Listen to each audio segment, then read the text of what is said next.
We're here. Yes, yes. Sounds are good. Sounds are good. Sounds are good.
I can hear you.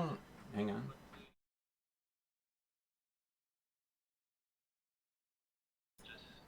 One sec. I have volume. They cannot hear you, buddy. Hang on. I can hear me in the stream. I'm watching it. Yeah, but what about me? I have. Hang on. Yeah, I got you. It might have just. Is everything okay now? They said that they I can have hear you. volumes. I have volumes. I'm watching. Now they can hear me, they say. I don't know what they've I see heard, it. but I see everything. Everything looks like it should be okay now. Yes. okay, I'll just like really quick, I'll tell that we installed Nextcloud on our Chrome servers. It's like Dropbox or Yeah, Google Drive. I see everything. Everything looks And like it should and be we okay. collaborate on files. It's great to have that tool and lots of help from Stoic and from Alexio. And I really want to thank these guys because they really helped a ton. And um,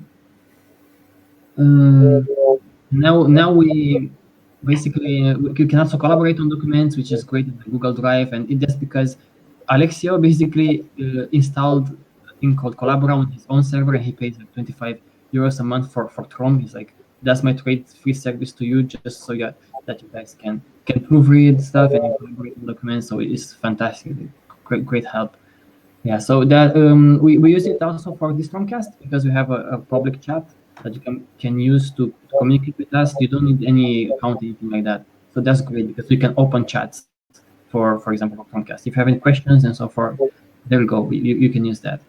And I think it's like Dave worked a lot. Like he helped me with TROMjaro, and we kind of rebuilt the way that TROMjaro it's built. We reorganized everything, and he did a shit ton of work. And we will showcase the new TROMjaro build because he made it really well and quite professional, I would say. And I think that's useful for us because we project this idea of trade free through this TROMjaro operating system. It's a Linux-based operating system. It's customized, and we call it trade-free.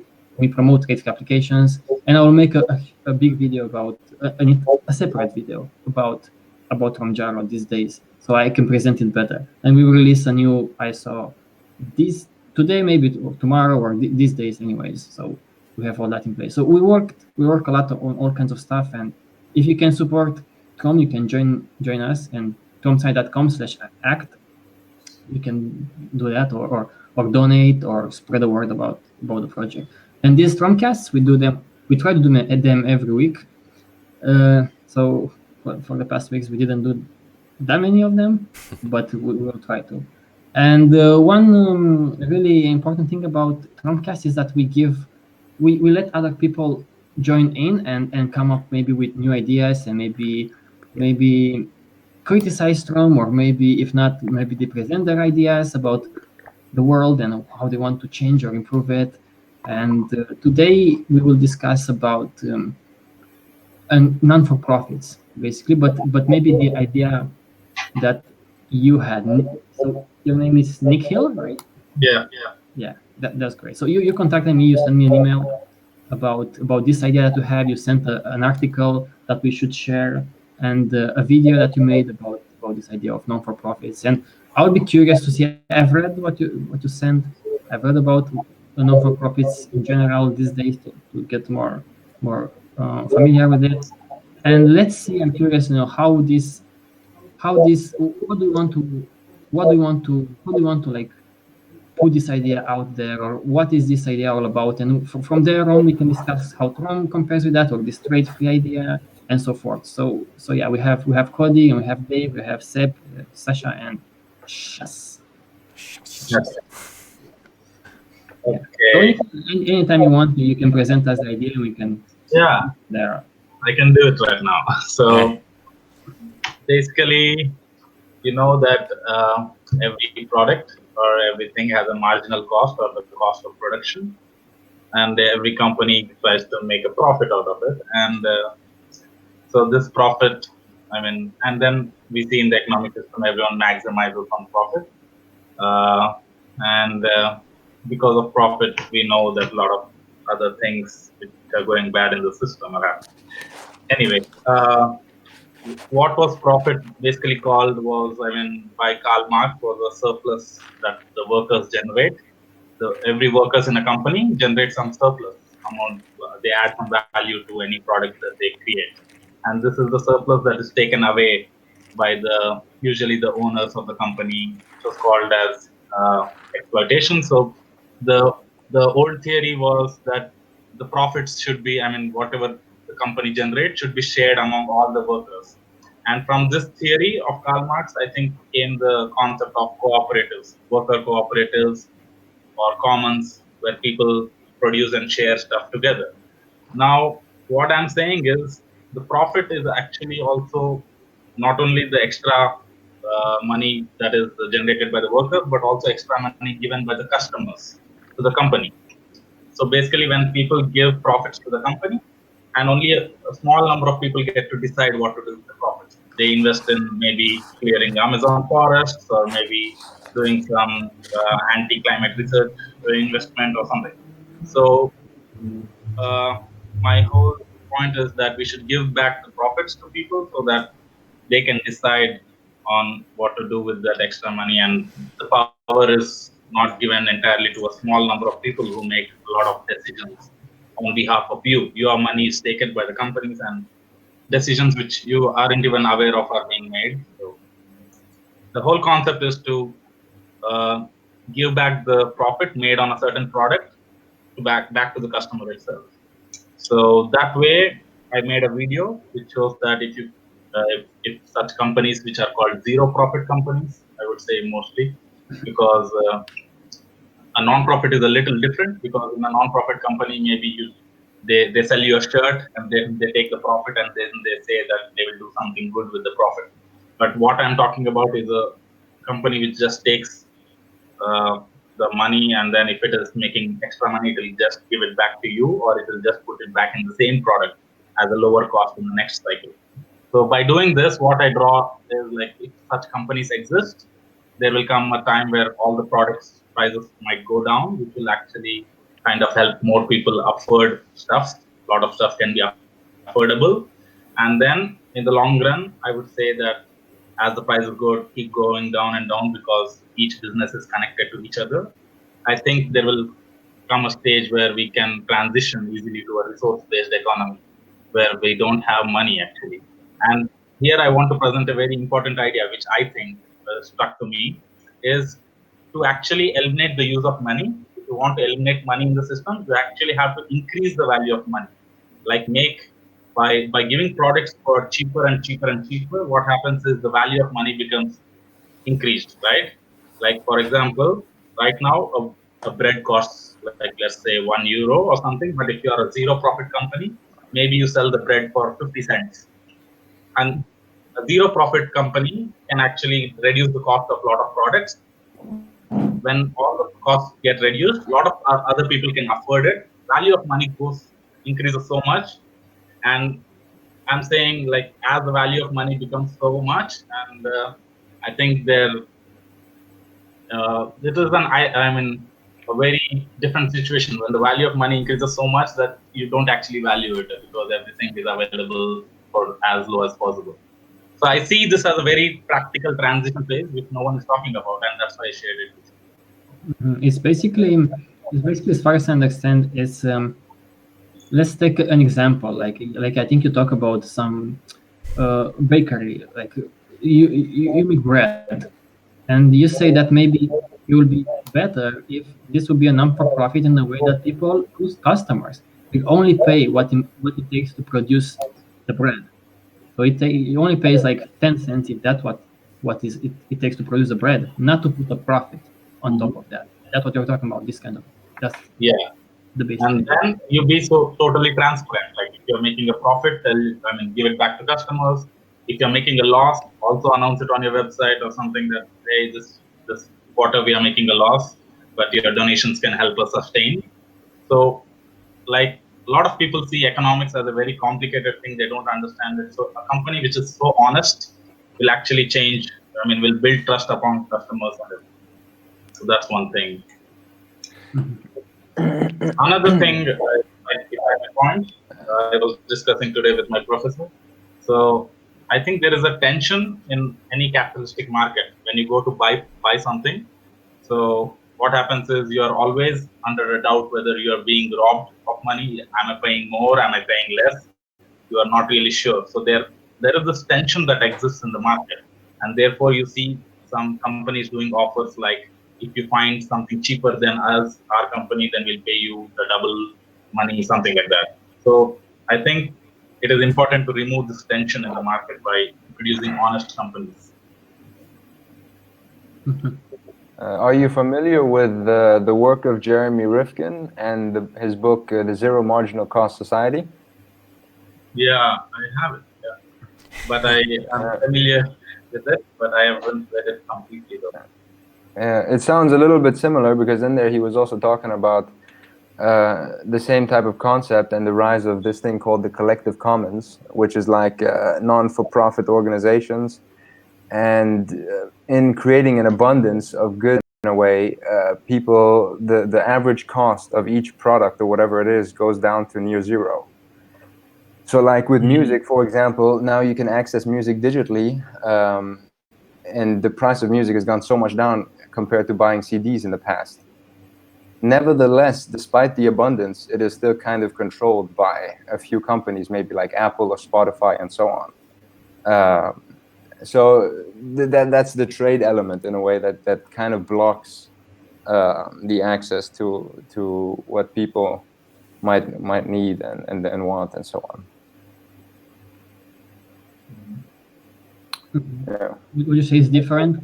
What you talk about is different in the sense that you say that we should create something different in the sense that your motivation is to not charge people a profit on top of what it is to produce a product, maybe.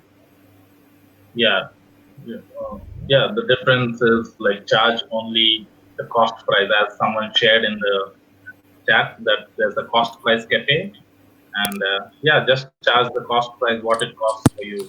That's the difference. I think that I don't see any company actually doing that. Why can't we have a non-profit, let's say a chips company or a non-profit, anything like a zero profit exists only maybe in the health industry, education industry, but never seen a business which is normal with zero profits. Hi, Nikhil. What is it that you do? Are you a student of economics? Not exactly. Right now, I'm doing data analytics. Okay. I'm studying data science here in Germany. But before that, I was a mechanical engineer and then did some data. Oh, so you're a mechanical engineer then? Yeah, by profession. Yeah. So basically, you study about how things, how parts work together, and how physics works and all of that, right? So the basis of economics is something. Okay, let's say that you keep saying value, right? Who determines what is value? Mhm. Okay, what is the value of the product or something? What is value? I think, yeah, this is determined by the market, they say, presently. Yeah, I mean, Right? everybody says that you have to take it for what it is, but what is value? Hmm. Yeah, what do you say it is? I don't know. Yeah, so I don't know either, but so because when you, it seems to me that economics has a lot of things that you have to just accept. The basis of economics is always things like that. It is something of value, and profit is when surplus value, they say. Right? So Okay. to understand what is surplus, you have to understand what is the basic, right? What is it Mm-hmm. a surplus of? Mm-hmm. And I feel that with most the reason you cannot have or not for profit, so zero profit companies won't survive in the market as it is because it's just disadvantages for them. What is Because disadvantage? if you look at any market and you say you have 10 players in the market, 9 out of 10 are or all of them at some point are all operating at zero profit. Okay, so it costs 10 euros to make something and they sell it at 10 euros, right? Mm-hmm. But the way things are set up, the very basis of how things are set up is that even if one of them happens to make that thing at 9 euros per se, right, he will make 1 euro more if everyone continues to sell at 10. And that gives them incentive to continue that kind of behavior. So how do you tackle that?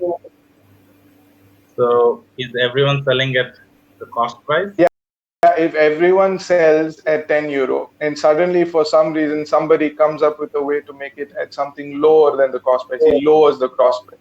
Mm-hmm. What helps the other players in the market to also lower their cost price? So if everyone is doing a non-profit business, so I don't have a problem with that. If everyone is selling at cost price, that is actually the best way to do it. No, I But mean, then, yeah, before you even get there, okay, let's say we're already there. Everyone's selling at the same price. One person finds a way to make it cheaper, right? okay, And if they continue to, if everyone sells at the same price, only one guy makes a profit, correct? Shouldn't yeah, the price, shouldn't everyone else then again sell at a lower price? Why is the guy that's making it cheaper making a profit? Because he just brought down the cross price and he didn't tell anybody else. They're all selling at 10 euro, and he made it at 9 and he sells it at 10. Oh, okay.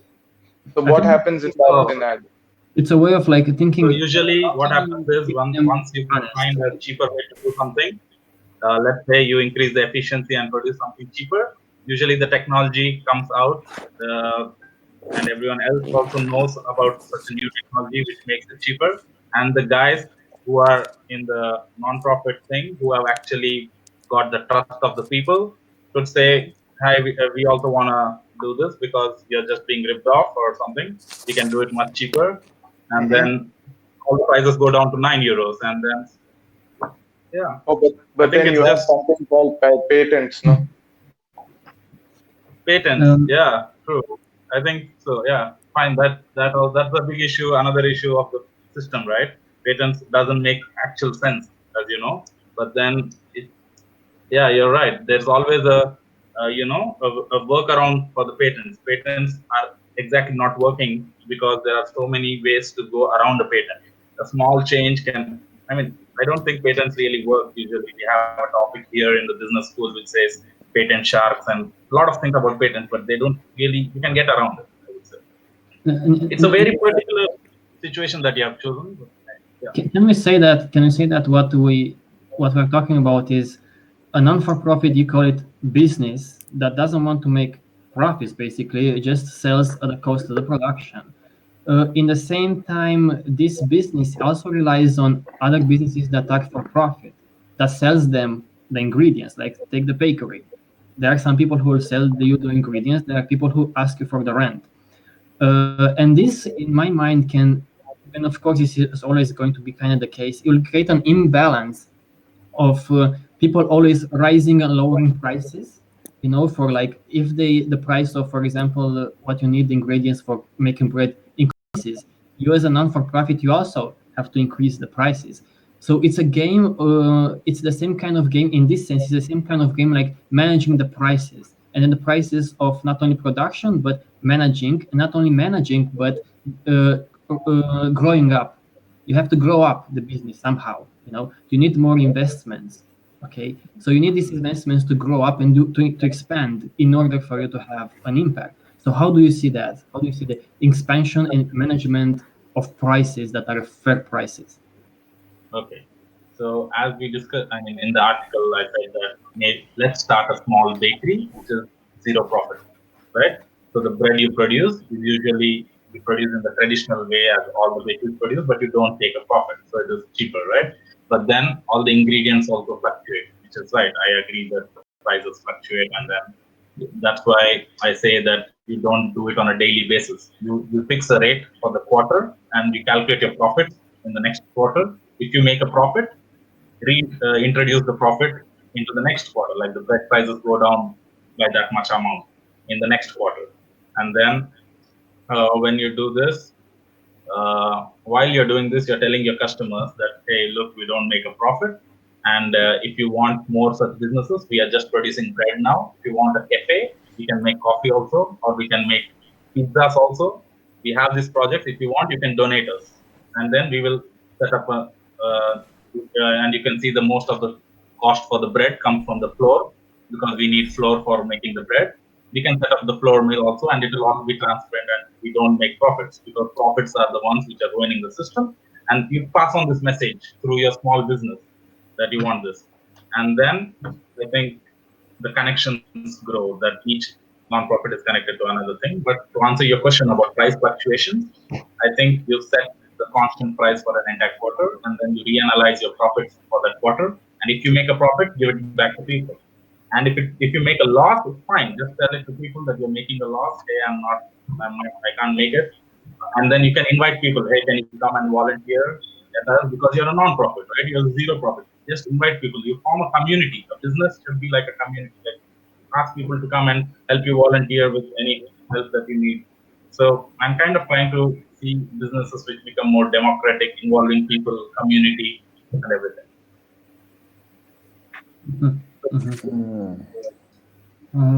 So yeah.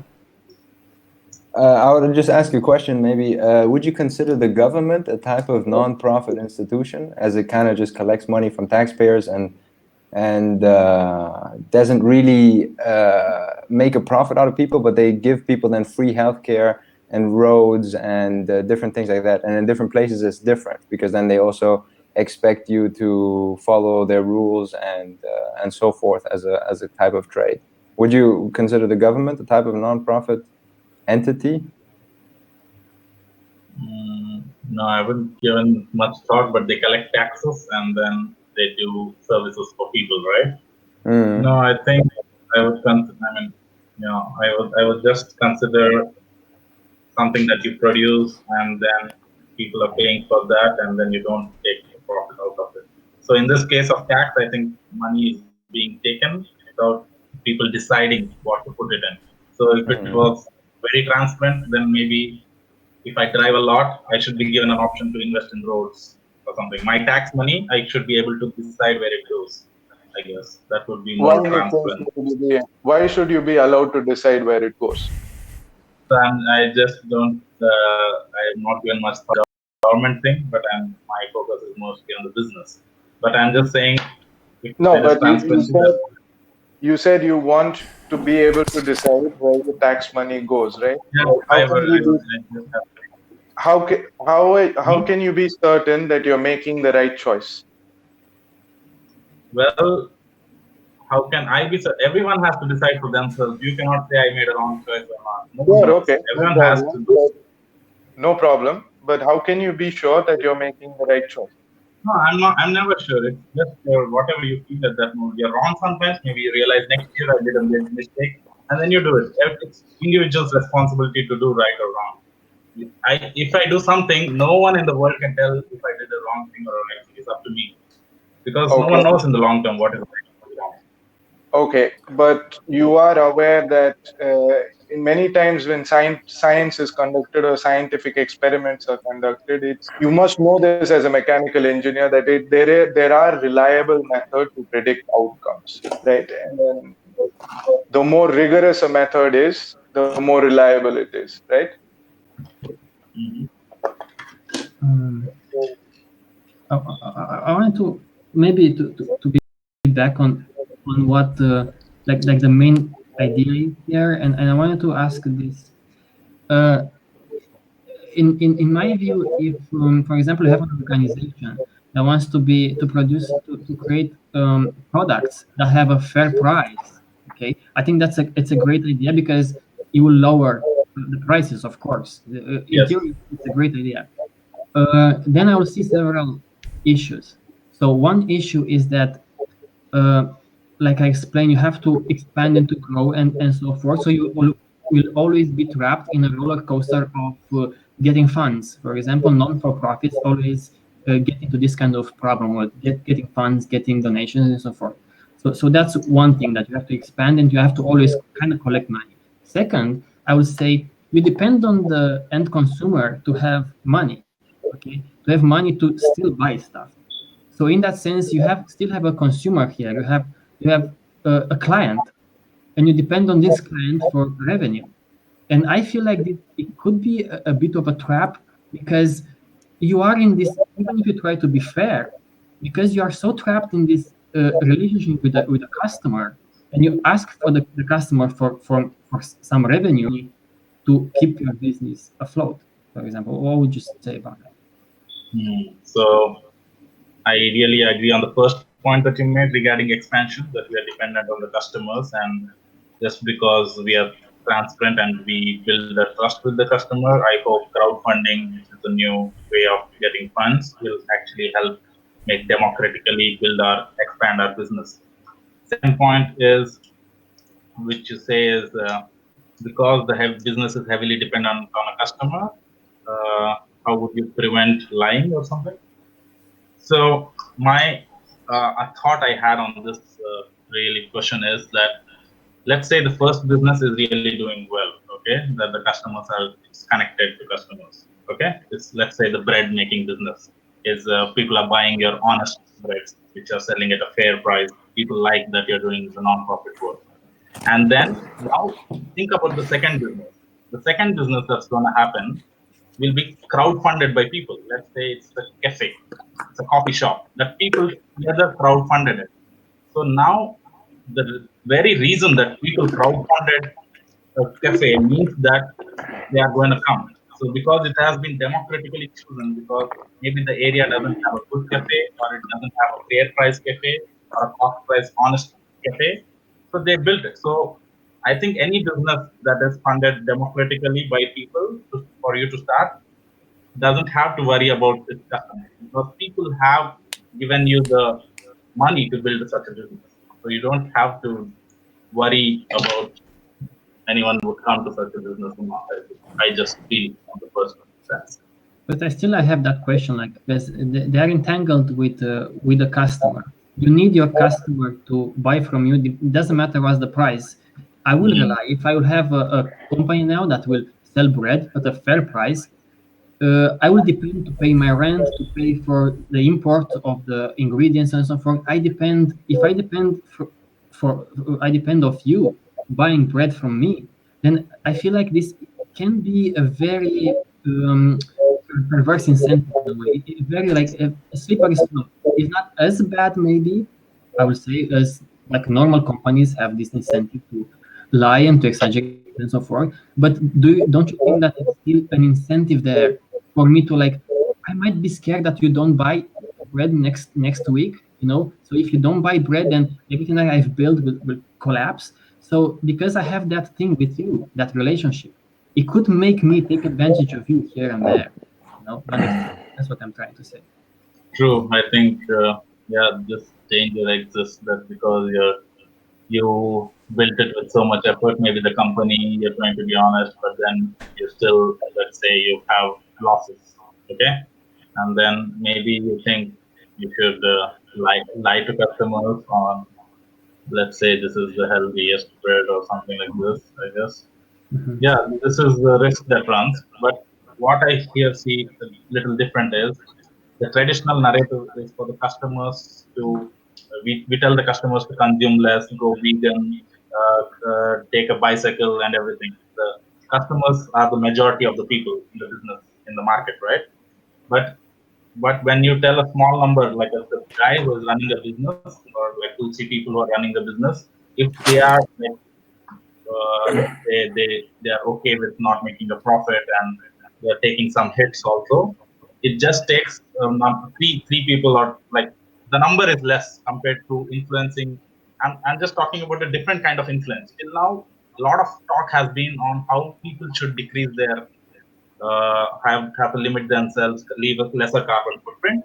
Now I'm taking a different perspective that if businesses do this, there's a bigger impact. I'm just saying that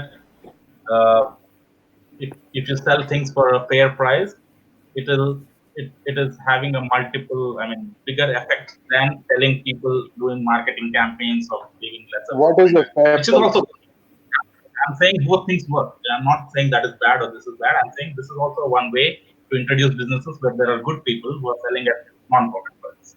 But you would agree that that it could be a bad incentive there if they're entangled like that. It could be a weak link in the.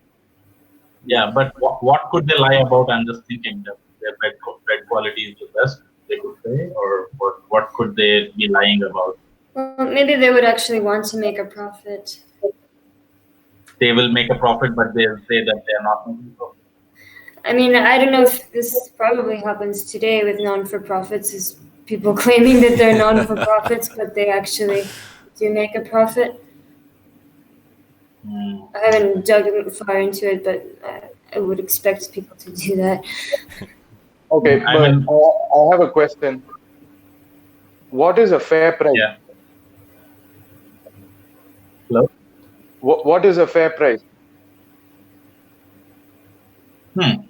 Fair price is, okay, whatever salaries you pay all your people, whatever raw materials you pay for, the rent you pay for, everything, and then you Okay, see but that, who dictates yeah. what are those things? Like Theo What? was saying, if the price of flour goes up, because you as a business, you're not an independent thing, right? When you make a product, you buy from other people and then you convert it, you use your own effort and energy, but you buy resources, you put work on it, and then you sell it, right? So now if you are the guy in the chain fixing a fair price for your product, but everything that you buy, you are not going to get at, let's say, a fair price, how effective will that be? And for that, you have to ask, what is a fair price? How do you get? How do you decide what is a fair price? I missed some part of the question, I think, but Okay. How do you decide what is the fair price for anything? okay. So I think it's, you just calculate all whatever went into it, and then see that make your calculations at the end of the quarter. Just see what was the input and what was the revenue that you got. Subtract it. Usually that's the profit, right? Okay, but how do you know you are being charged a fair price for whatever you pay for? I didn't get you again. How do you know you are getting a fair price for whatever you are buying to make your product?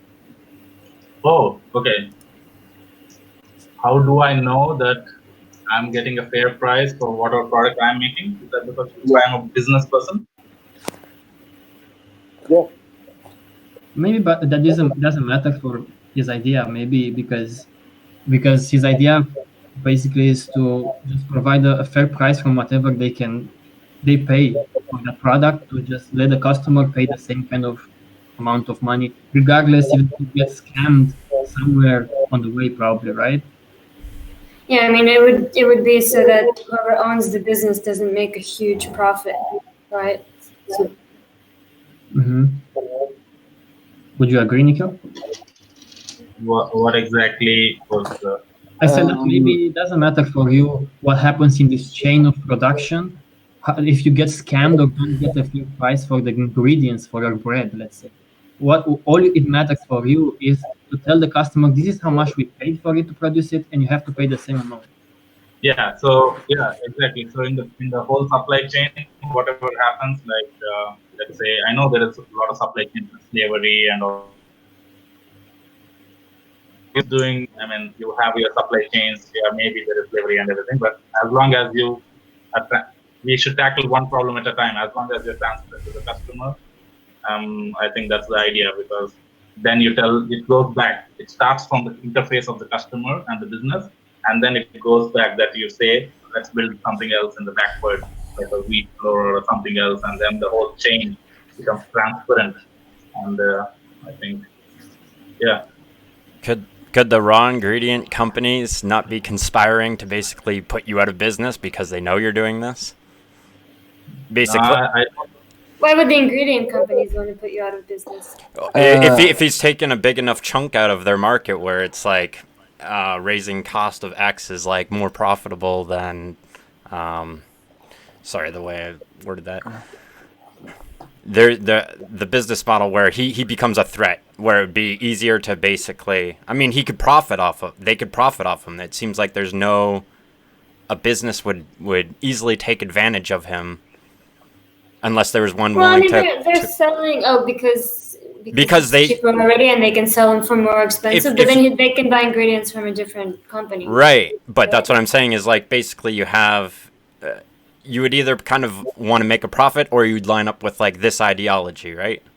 So there'd either be like almost like either you participate in this or that you're competing with this, and if you could just take them out, because it would be like so minor, because he has like no extra. He's a little guy, right? It seems that but like he's making, like, he's selling the products for cheaper, so then it can be popular and can sell more, kind of thing. Yes, but if his raw materials, like, basically the companies would have control over his raw materials. You'd have to like almost like get control of the supply chain with his ideology. Because it's like if any part of the chain is like tainted before him. Okay. No, sorry, go. If any part of the chain is tainted before him, it like that cost has to be like factored in automatically. So basically, they could charge so much for the ingredients that his bread has to be almost the same price. So if I can answer. Yeah, absolutely. Yeah. So first of all, we would be so small, such a small business, that I don't think anyone would predict that you are going to be a rebel or a revolutionary in the whole market. They would have no clue what you're doing. You're just a small shop selling bread. Okay. So they will target you. So if it becomes so big, they cannot stop. So okay. And I just wanted to add one more idea here, just to give a spiritual perspective from where this is coming from, the idea. So has anyone heard of Vipassana meditation? Yeah. Okay. So in the meditation, this concept, I try to apply the same concept to the economic system, actually. In the meditation, when you sit for meditation, you observe sensations in your body, if it's good or bad. So I take an analogy in the economic system. If the things are good, basically money is like sensations, it is profit. If in the body of economic system, if there is good sensations, that's profit. If there is bad sensations, that's kind of equivalent to loss. And now what does the Buddha, which is Gautam Buddha for Vipassana meditation, say is, when you are observing sensations in your body, if it's good, just let it be. Don't crave for like more. I need more good sensations.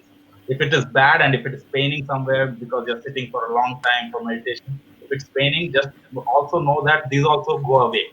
Don't say I don't want the bad sensations. They go away. So whole wisdom of the meditation concept is things come and go. They just come and go, and therefore, by following this technique, he kind of liberated out of sensations. So I apply the same analogy that if you're a business, if you get profits, just let it go. I mean, give it back in the second cycle. If you make loss, just tell people I'm making a loss. If they love you as a business, if they want you in the community because you're doing good work, they'll help you survive, right? I'm looking at an economic system which meditates, and a person who meditates kind of liberated out of the sensations. A business which meditates will help the economic system liberate out of money. So Okay. this is the starting point, like a small analogy with the thing.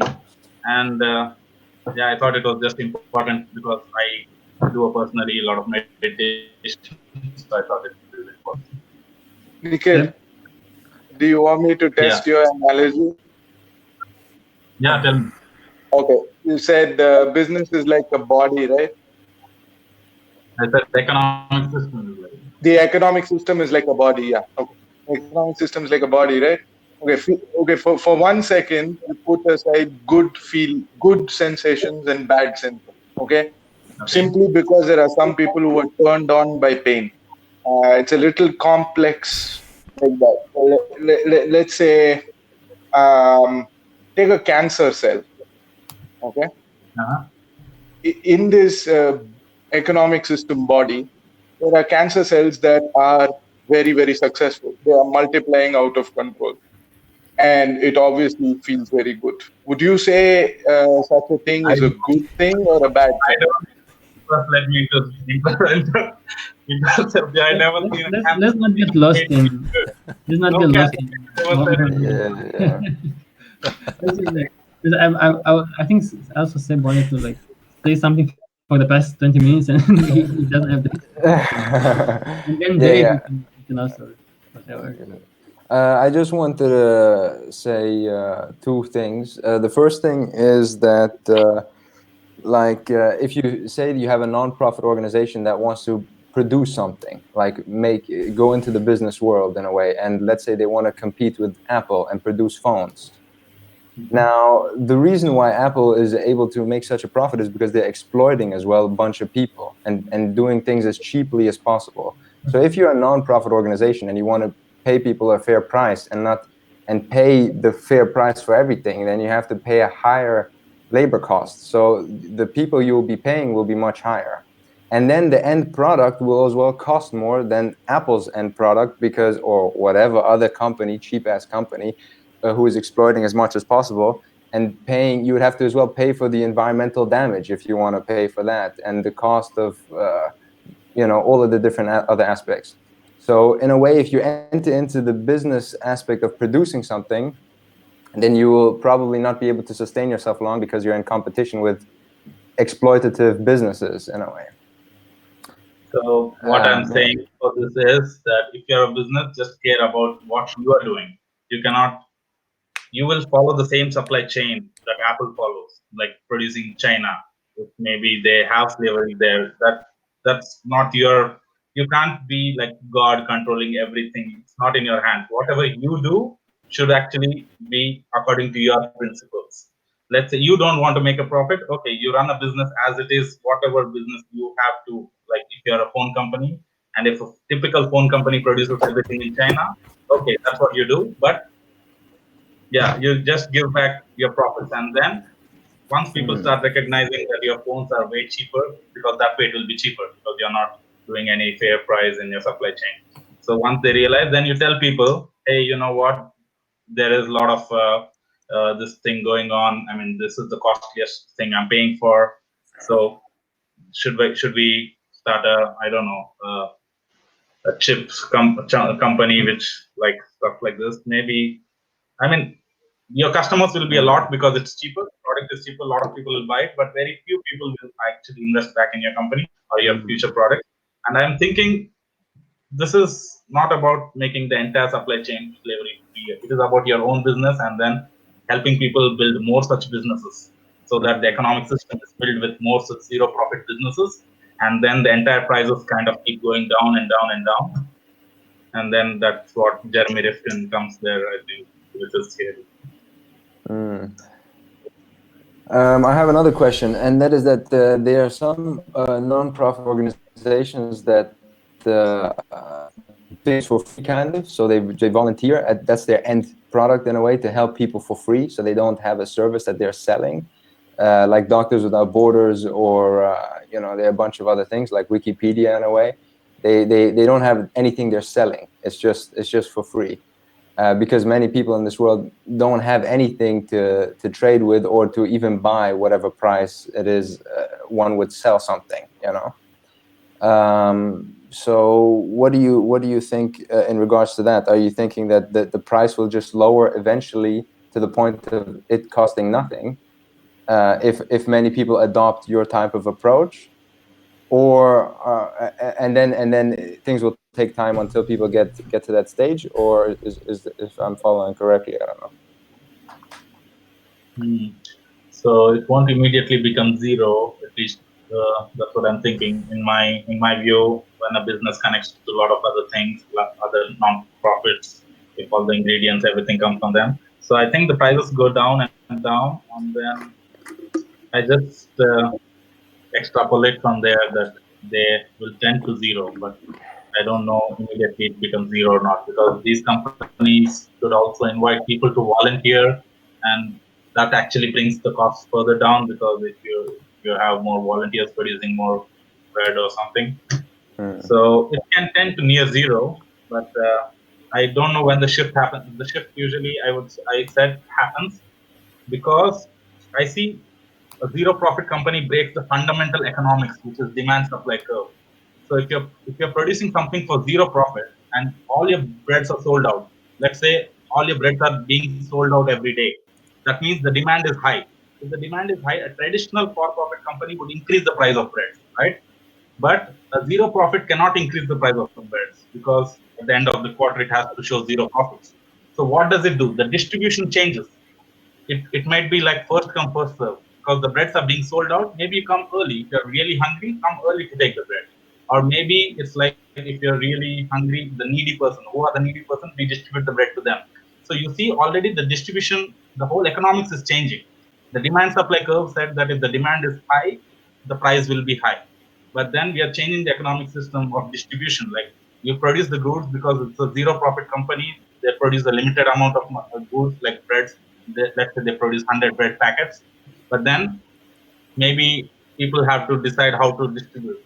So by changing, I mean, the whole thing is money. The focus shifts from money to a different kind of distribution system, which we see in, the commons. Like people produce food together and they distribute in a different way. Actually, I just see that this shift will happen from money being the main source of distribution to something else, and this shift is itself means that we are shifting from a money system to a non-monetary system. What do you think, Dave, about this non-for-profit idea? I was curious. I think it would suffer the same problem with, say, like the Venus Project, for example. They want to build a big circular city, but you have to have everything built in place and connected for it to work in the first place. So if you took this non-for-profit side, right?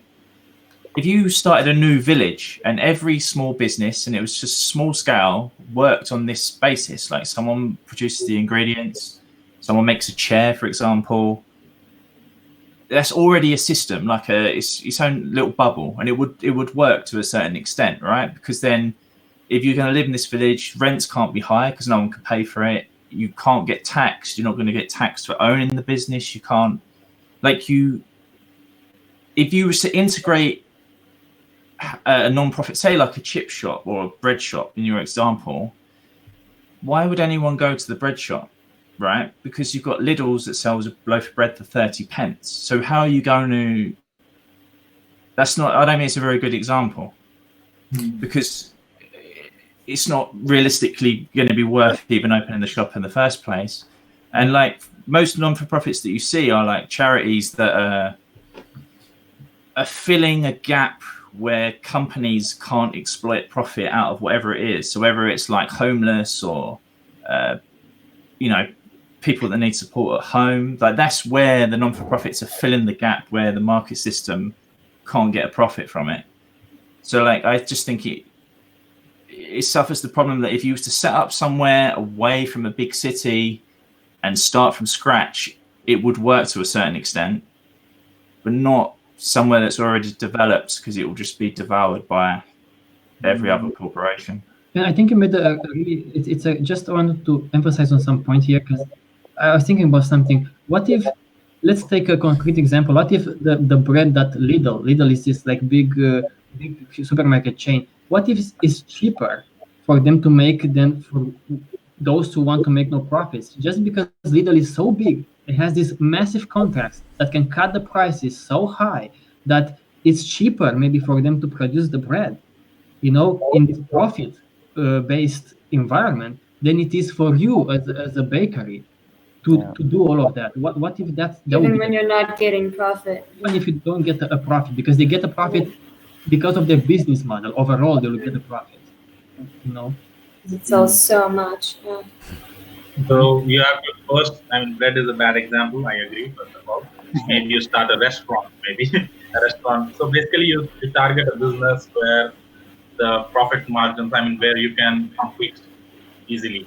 So I'm not trying to build a village at once, but it starts with a simple one business. Your one zero profit restaurant, let's say. And then because maybe you can then have a real advantage. The bread example, maybe it doesn't make sense because there are big economies of scale for other people.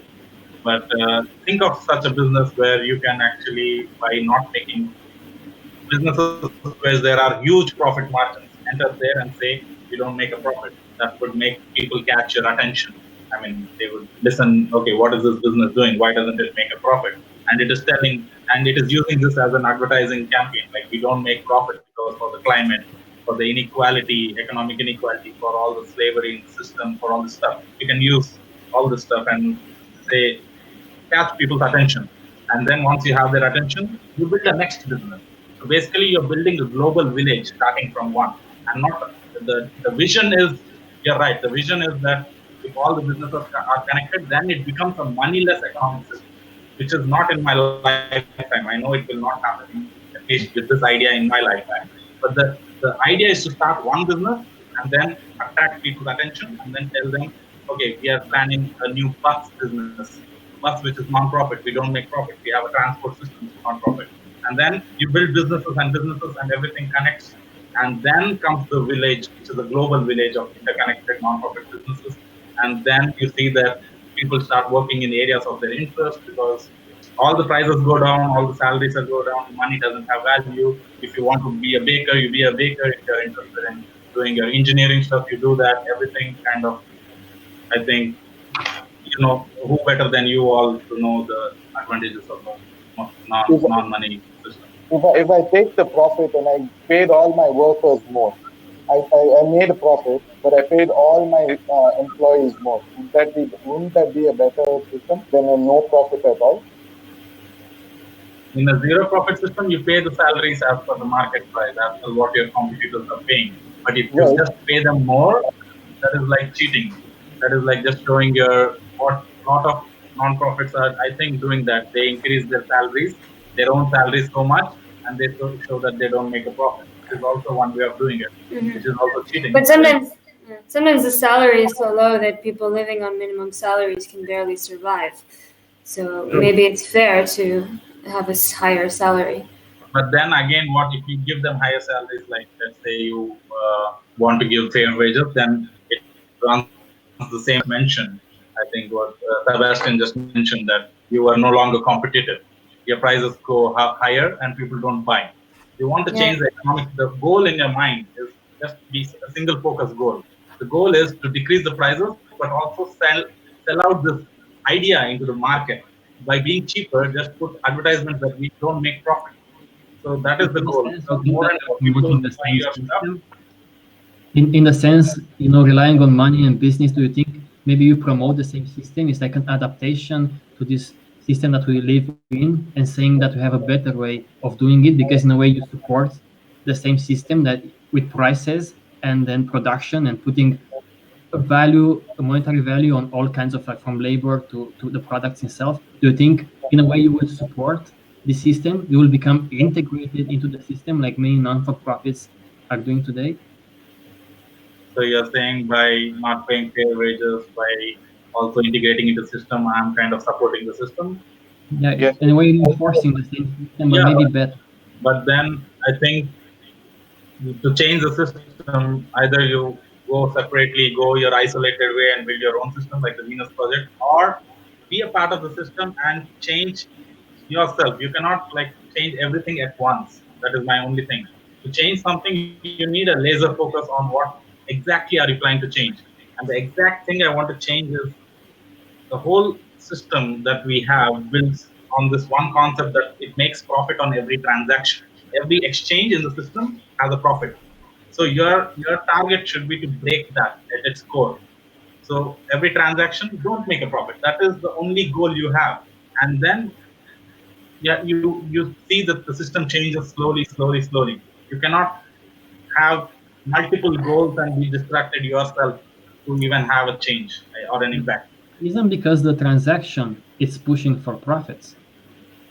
But So isn't that because transactions kind of always kind of push for profits if you are in a game of transactions? So it's an incentive that leads eventually to profits. So if you want to stop that, but you still have transactions, to me it feels like it's such a big imbalance of power all the time, from production to distribution to your client, that it will kind of push people to make profits. Like to see, this is not a new idea. For example, we know for profits, of course, it's been for many years, and people try to make, for example, fair phone or trade, free trade. It's another idea. Do them rightly. If we trade, we import products and so forth. People tried always to make transactions fair. And why I push this trade idea here at home is because I feel so many examples, like wherever it's a trade there. Like I depend on my customer to sell my goods. Doesn't matter if those goods are rightly priced. It will create such an imbalance of power that in time is going to make me profit from the customer, or makes me want to just make more for myself and less for everybody else.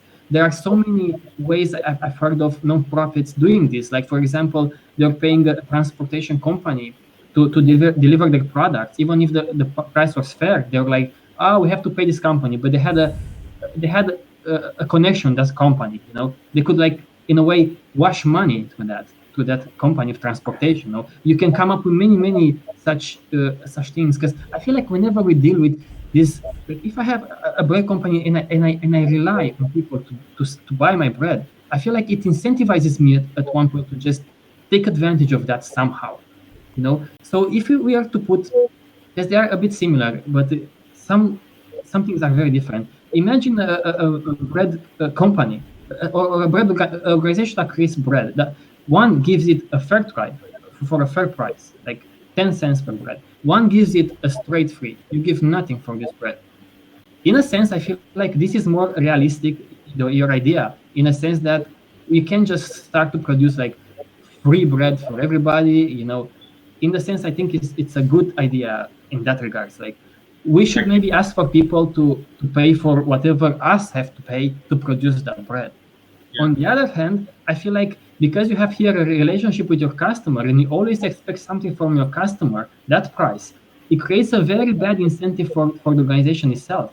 While here, if you provide something that is completely free, you break the relationship between you and the customer. It's almost like Doctors Without Borders will only ask for 10 euros per consultation instead of 50 euros per consultation for their patients. And to me, that promotes a bad idea of still charging people, even if it's a fair price. It's in a way, and then you will not help poor people. The reason Doctors Without Borders, I feel, promote a very good idea and incentive is because they say, we help people, we don't care for them to give us anything in return. If Doctors Without Borders will say it only costs you 5 euros per consultation, I feel like it will break this kind of attitude to get rid of this incentive system that we live in. That's what I would say. So what would you suggest? Like, you don't want trade, which is also ultimately the goal of the whole zero profit system is you start like this, but you see that because in the long run it becomes like that. That is what I usually explain. But then, if this is the end goal, how do you want to? Why do you, I mean? Yeah, do you want to implement the vision straight away? But is it even practical? No. I think your idea is good. I've heard about this idea. I think it's an interesting way of going forward. But in the same way that in this idea with Trade Free, I find many like issues, I find the same with this kind of like non-for-profit. I'm just saying that this non-for-profit, I think about Doctors Without Borders. I think it's the best example. If they will charge people a fair price for their medical service, I think it will not make as much noise or inspire many to do what they do. But just because they do it completely for free, regardless from where the money comes from or the resources, I think it also pushes other organizations to do the same and directly help people. And maybe if you can do the same with providing food or providing clothes, maybe it's more like a punch to this system. No more it's like we don't care. We just want to provide completely free services for people, not to engage into a business that might lead us to really wrong paths. That's my concern here in this line of thinking. Can I say something? Sure. Yeah. Hi everyone. My name is Kovalas. I am a marketer, and from what I heard today, I can add something what is like, I don't know, maybe some of you are marketers as well, but I can add something from my experience. In the businesses, now people are avoiding physical businesses just because the cost to keep it running is too high, and the profit, and they don't know if profit will come. Usually people opening some shops, stores or anything like that, and they later on they just closing down just because they're not able to bring people in. Their marketing is very, very poor. The other thing what I seen, like this idea sound great, but it's not really solving problem, because the people not getting education, and they will spend that extra money what left in their pocket somewhere else. And those big brands like iPhone, Facebook, and Nike, Adidas, they promoting themselves very, very strongly, and they spending a lot of money to make people spend a lot of money on them. So in this case, the better idea sound for me, just keep running the normal business, but to make sure that your brand will stand for giving away profit. It's just like maybe just lower down the price to make sure business will go like as it should go, or even do it online to reduce any risk, and use the profit and make sure that people will know that this company with this name using their profit on a good cause, like feeding homeless people, providing or open it some store with a free to take, like any clothes, opening them something like, just main idea that people will know they doing something good with that profit, and their name would grow very fast. Isn't Google investing a lot in like all kinds of even non-for-profits or even like open source? And of course, it grows the open source a lot. Like the open source relies on Google or on Microsoft, but on the other hand, they also do a lot of shit, and they trap a lot of money there, and they take control of many companies that have basically no competitors. So if I understand well, to make this idea to be like have a business that just runs like a business and sometimes do non-for-profit things, like do things in parallel, if that's what I'm understanding, I feel like it's still like a bad incentive all the way, and probably will always do more for themselves than for other people. Yeah, another thing is since the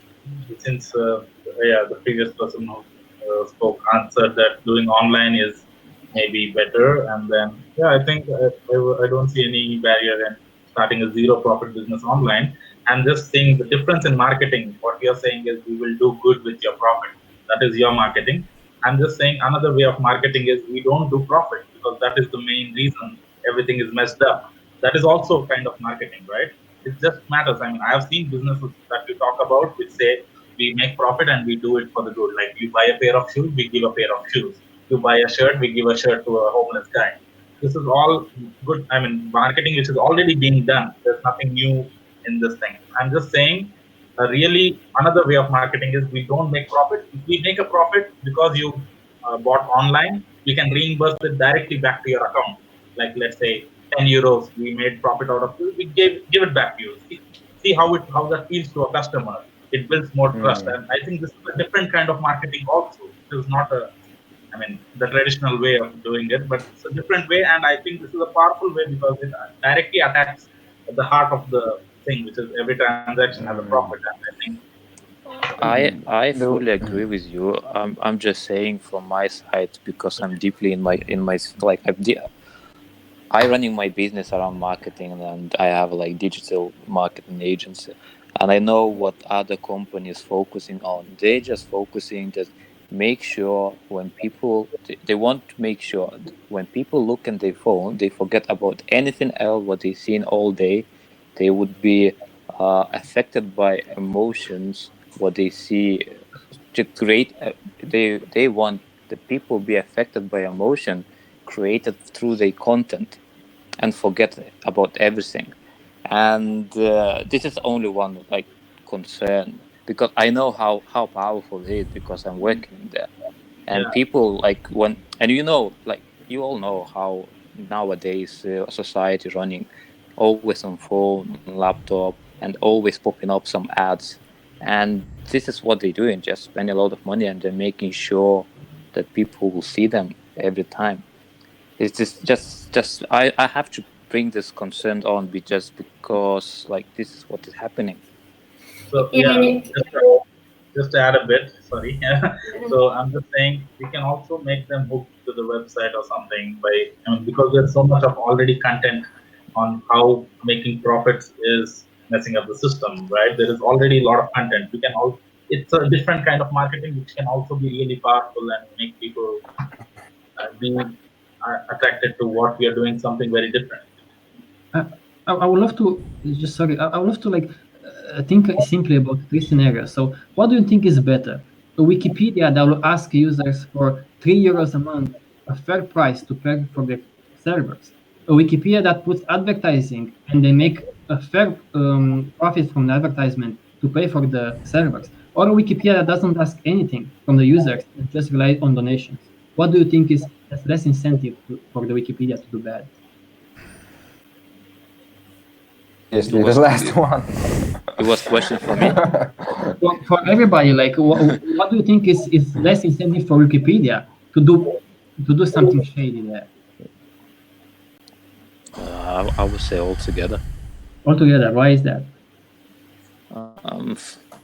Well, there is no only one most important thing to do. It's always combine something. It's always combination. An example, when I running ads for any of my client, I always running few ads, and every ad have different purpose.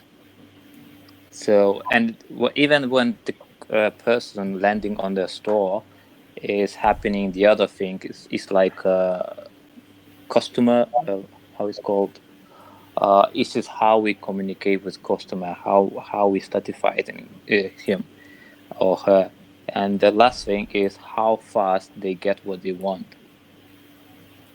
So I can't say what one thing is more important than the other. Because here's the thing, it's almost like Wikipedia had access to all of our wallets and they can only take €5. And we will trust them to just take the fair amount of money from us. That's the scenario that I see when you talk about fair price. Like I trust Wikipedia that is going to take whatever they want from my wallet. And the other one is like Wikipedia trusts me to support them financially in order for them to like give away whatever they have for free. So one question I would like to ask is if Wikipedia was like a physical business, okay, and how much would the cost come like per person for a fair usage? I think how much do you think it might come down? Like millions of people using Wikipedia internet, but think if it was a physical business, like outside, like a restaurant, I think no one would, because it is internet, we expect a lot of things for free.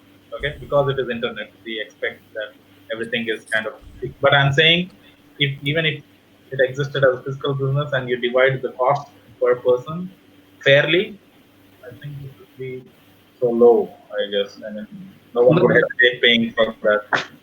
If you can please focus on, I wanted to I think it's very important to focus on this idea of what if Wikipedia charged money a fair price? I think you will have big downsides. For one, it will not be accessible for many billions of people who may not afford to do that. And second, I think Wikipedia will be kind of incentivized to maybe ask more next month, or who knows what they will do with that money. But because Wikipedia doesn't ask for anything, it gives it educates people. Look, it's a good thing. We are a charity. We just give away whatever we have. They only ask for donations, and I feel like they are less. I'm not sure. I'm not saying completely, but less incentivized for them to do any shady things. Just because they ask something and don't want anything from you. Rather than they will be when they will ask you. They will just put a barrier in front of you and say it costs you €5 to access Wikipedia, and it's a fair price. Don't worry, it's a fair price. Okay, that's what I'm saying. Is the degree here, the spectrum that I'm talking about, not the opposite ends, but the spectrum. So do you think you will agree with me that this will be maybe not a good thing for Wikipedia, for example? Let's take a concrete example. To have a fair price to put on its services. What would you say about? Would you prefer that? No, I mean, it doesn't make sense if it had a fair price. I agree. I don't know what others would say. I would give it a try. Mm-hmm. But can we take the same analogy? You want to apply it to, let's say, bread making business or something like that? You want to apply, are you suggesting that we give away bread freely, but then at the end of the year ask for donations? Something like that. You can say the same about offline things like any volunteer groups like Red Cross and Doctors Without Border and all kinds of volunteers that put resources out there. The fact that they do this, I would call it a trade free. They don't call it like that, but they just don't ask anything. So they don't put a price or anything. Because they do it like that, to me, it's both inspirational and both like a kick in the ass for the society. Like, we do stuff without us. We only care about people. We want to help people here. To me, this sounds more honest. If I will know that Doctors Without Borders charge just €15, I would be like, that's great. That's a great thing. But it's still like, I don't know. Maybe it's an incentive for them to get shitty. Yeah. And these kind of prices. How much you charge this? I'm not sure. Sorry, go ahead. Just real quick. I like before how you explained it, that it's like basically the trade-free idea just cuts the cord. You're not really able to take advantage of the person, of the customer, of anybody in the situation. Whereas in non-for-profit, you still can. Completely. And if the end product has a price or an advertisement on it, then you are creating a barrier for people to access it. Then you can only consume, or if you have the money to be able to pay it. And I was also going to add that with any type of business, maybe not in the online world so much, but in the offline world, definitely, you'll be playing the business rules. You're playing the same game in a way. And most businesses, if you want to start one, need an investment. And then you'll have to get a return of that investment first. So you'll have to put up capital, and then you will have to most likely, engage in shitty behavior, which is making a profit and whatever the hell, in order to get the return of investment, whatever you put into the restaurant or the bakery or whatever you're opening up and stuff like that, in order to start selling and engaging in trades. And then, of course, you might end up not wanting to make a profit, but you will still have engaged in a way in the same game, in a way, of needing to compete against these big players that are then going to hunt for the return quick on. Mm-hmm. So, yeah, because then sorry, go on. Sorry, I didn't raise the hand. Okay. So I'm just saying, trade free. I mean, I would like, ideally, in the ideal world, I would see that. But then, if it's so limited, the things that you shared, like Doctors Without Borders and all these are kind of service oriented. We don't produce any material stuff there, and then it's easy to imagine such a thing there. And even if the Doctors With Borders had a fair price, do you think it would be as high as 15 euros because the person needs only so much of money to survive per day? If you're covering per day cost, I think it would be so low that you would say it is reasonable, that the guys are not even making any money. If you calculate Wikipedia's cost also for millions of users, I'm sure it will be very, very, very low compared to a small number of people donating so much of money. So I'm saying that the fair price would make you actually laugh at the price, because you would wonder, are these guys even making profit? This sounds ridiculously low price. So it kind of doesn't make sense, and that is what we're looking for to capture the attention, that it doesn't make sense the price that they're offering. And second thing, yeah, that I'm saying trade free it's a really great idea that it cuts the cord, but to have a practical implementation of such businesses is really difficult. So now you need to see what is really practical. You enter the business world. To change the economic system, you have to enter the business. You cannot sit outside the business world and try to change it. So you have to enter it somehow, but do something different. So I'm saying the only practical compromise here is you have to enter it, but then you have to stay strong, because there is incentive. I agree with you guys that there is always this urge to make profit by the owners of something, but it has to be ensured transparency, and somehow the urge has to be controlled if you want to bring change. Yeah. I feel like the problem isn't only like the urge for the owners of the business to make profit, but also even if you have a lot of these nonprofit organizations selling cheap things, and then you have this huge mass of human population with extra money and still a bunch of companies that still have incentive to make profit. And then, I forgot the guy's name who just came in. Like he was saying, they work really hard to get these masses of people to believe that they need these iPhones or that they need these cool things. So for them, it would kind of be like this massive population has more money to spend on newer iPhones and 5G this and whatever the hell, is cool nowadays.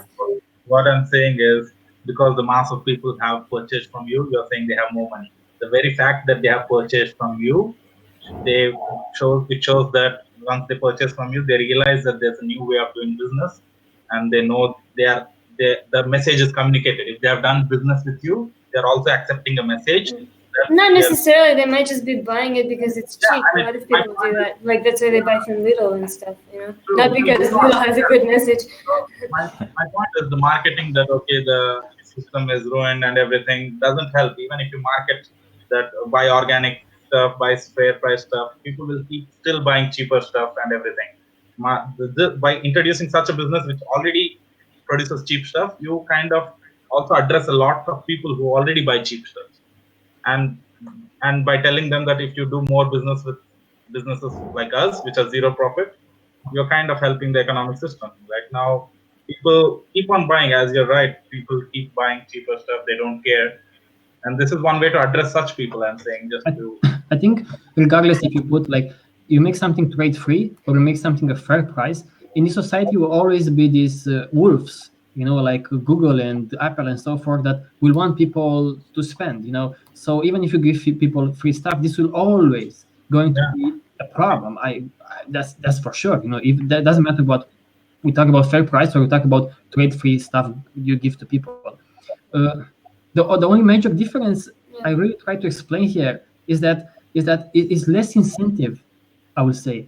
If you kind of push something that is completely trade free, it's less incentive for people to fuck things up. It's almost like with this fair price, it's almost like people try to create a fair cryptocurrency that is limited in the way that is distributed to people, and it's limited in how many cryptocurrencies can be created. And this always creates such a tension because it's a game. It's like a gamble in a way. I don't think we can brush aside very quickly the fact that if I have a business and I put a fair price, I depend on that. The more I sell, the more I depend on customers to buy from me, and it kind of locks me in. Even if I care about this entire business, I'm just afraid. That's what I'm saying here. I'm concerned. I'm not saying that's how it is or it's going to be, but I'm concerned about this. So I hope you understand my concern. I think your idea is more realistic in the sense that you can kickstart something, and there are several organizations that are trying to do that all over the world in a non-for-profit way, and there are many kinds of non-for-profits. Here's another thing. I think this idea of non-for-profit got so raped in today's society and so muddy with all kinds of concepts, all kinds of laws, different from country to country, that could be, if you promote it, many people already think that they know what you're talking about. Maybe it's not something new for them. Maybe like, okay, non-for-profits. Those motherfuckers like profit in other different ways. That's why I use the word zero profit. So I think that's a good start. Very misleading. Yeah, it's not start with just non-for-profit. No, maybe you should say, okay, zero profit. I completely agree. I think in the sense that non-for-profit is closer to this trade-free. Like something is not for, I don't want to make a profit out of this, but you can also charge money, like you explained, in a fair price. And to me, this still is in my head. I don't think I can get it out. This concern that I have. I think people should try such things. Absolutely, definitely. But I still feel like people should focus on what's the problem here. And if you focus on like, okay, profit is the problem, what I would say, trade is the problem. There's no solution. Maybe we don't have the solutions today, Nikhil. Maybe your ideas of how to change this maybe will not work, like my ideas with trade free. But if you focus on the problem all the time and tell people, look, it's a problem. Whenever people are in this competition kind of environment, it fucks things up. And if you do this kind of fair price thing and also educate people about this fucked up society of trades and profits, then I think that's something that I will stand behind. I will be like, okay, I think that's at least that you educate people about this. That's what I will agree with. I always, when I told some friend that if you open a falafel shop, something, and you say it's non-profit, don't see it as a small falafel shop or a small restaurant or some street side corner shop. See it as a message spreading shop. You're spreading the message that you're non-profit and why you're non-profit, the reason that you're non-profit. And then I think you become a big movement and tell people or make a policy in the government that every product should print their profit margins, their salary percentages that is going, like the lowest salary percent, whatever it is. I think I'm saying we should fight for more transparency in the system. Like how much profit is the company making of this product exactly? I want to know how much am I being snatched off. Extra profit that I give to the company is what the company decides to invest on my behalf, right? Maybe the company is investing in some anti-climate research. I don't know. This is happening. What? This is happening already, right? Because there are many countries. That's what they do. They force companies who are non-for-profit to showcase, like, look, this is how much money I got. This is what I did with the money. They are responsible. But I'm saying it should print on the products. It should come not only for non-profits. That every company should be made to print their profit margin on that particular product. Like that is the longer aim. But I'm saying if you are even a small falafel shop, the aim is to spread the message that making profit is kind of ruining the system, and slowly people are encouraged to do business with your small shop because first of all it is also cheap. It's not that people who only care about environment have to struggle and pay a higher price to buy your food. It's cheaper, so everyone would buy it naturally. And then if the people who are normally buying it because it's cheaper, and then people who really like your concept will actually crowdfund it, like help you pay more money and then start a new other business and stuff like this. So that is one thing. And second thing I wanted to address is, as you said, trade free. You think Wikipedia, when it asks for donations, it says we have a target. Don't you think they have an incentive to make a profit by taking the target? Like we need more money, meet the target. They show a bar, donations bar, 20% left, 10% left. So even if Wikipedia is trade free, if you look at it as trade free, don't you think there's an incentive for them to just take more money from people by asking? That's why I'm saying I talk about the spectrum here, and I'm not saying they're honest like this and not honest like that. I would say it's more of an incentive for them if they will ask people for something, because they will completely depend on that, and it's like, I give you an example, is almost like they have access to people's wallets, and we trust Wikipedia to take from our wallets as much as they think is fair. That's why he's like, because they put a wall there and be like, okay, it's €5 a month, or then it's €6 a month. They have more power over this balance, over this imbalance. I think so. But when they say we need donations, also it can be an incentive, of course. but because they don't rely entirely on the customer to deal with this commerce between them, this market between them, yeah, I think it's less of an incentive for Wikipedia, for example, to ask more money than they need. Well, the customer isn't vulnerable. Like they don't need to donate to Wikipedia to use it. Yeah, but then they are banking on your sympathy and that they're doing so much free service, and maybe that is you kind of feel like paying because you're taking advantage so much. But even if Wikipedia had a fair price, €5 would be actually too much. I think if you divide it by so many people, it would be ridiculously low. Maybe as low as 1 cent per month. But yeah, I get your point, which is also fine. But yeah, finally, I think we agree on one common point that it's not about the business; it's about And also, I had an idea now that you said something about Wikipedia. I was like, how can Wikipedia put a price on their service? Because, for example, maybe Wikipedia can serve their service to 2 billion people, but because only 1 million people pay, will Wikipedia open their system to the rest? Like maybe they could provide with that money, they could provide for 2 billion people, for 2 billion customers. Maybe they get enough money. So how can they struggle with these kinds of things to provide for as many as possible in a fair price? What would be the fair price for Wikipedia when it's an online service? How could that be possible? How could that be possible for Wikipedia to charge a fair price? Yeah, because now Wikipedia is available, let's say, for as many people as have internet. Let's say 4 billion people. Wikipedia is available because of donations. Okay, let's put a fair price on Wikipedia. Let's see how many people have access to Wikipedia for one. And second, how is Wikipedia going to put a fair price of based per like user access? Like how can you measure that? Like how much their servers consume per user? Maybe they can do all of that with just $1 million a month, and then they get the money from the users. What they will do? Will they just get an artificial scarcity and not provide for the rest of the users who don't provide the money? It's a lot more quicker, I feel, online.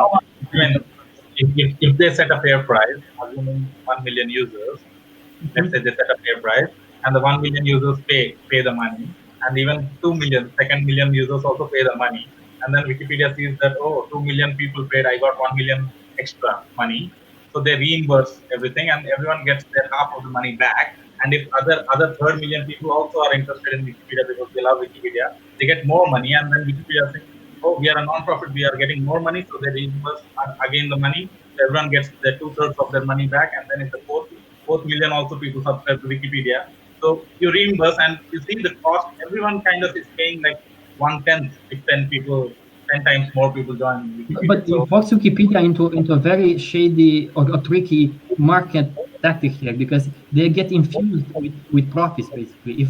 If you will always get more and more users, they will get more and more profits. So I feel like that incentivizes people from Wikipedia dealing with so much money to kind of like fuck things up more than stick a little.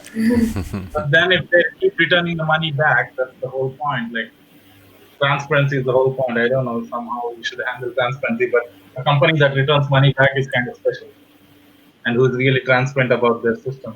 But you would love. Isn't that difficult to be transparent in terms of like when the same authority asks Wikipedia, well, how do you calculate a fair price for a user? I think it's a lot of things that Wikipedia can tweak and maybe lie or not or misrepresent by mistake or with intention to kind of fuck things up here and there a little bit.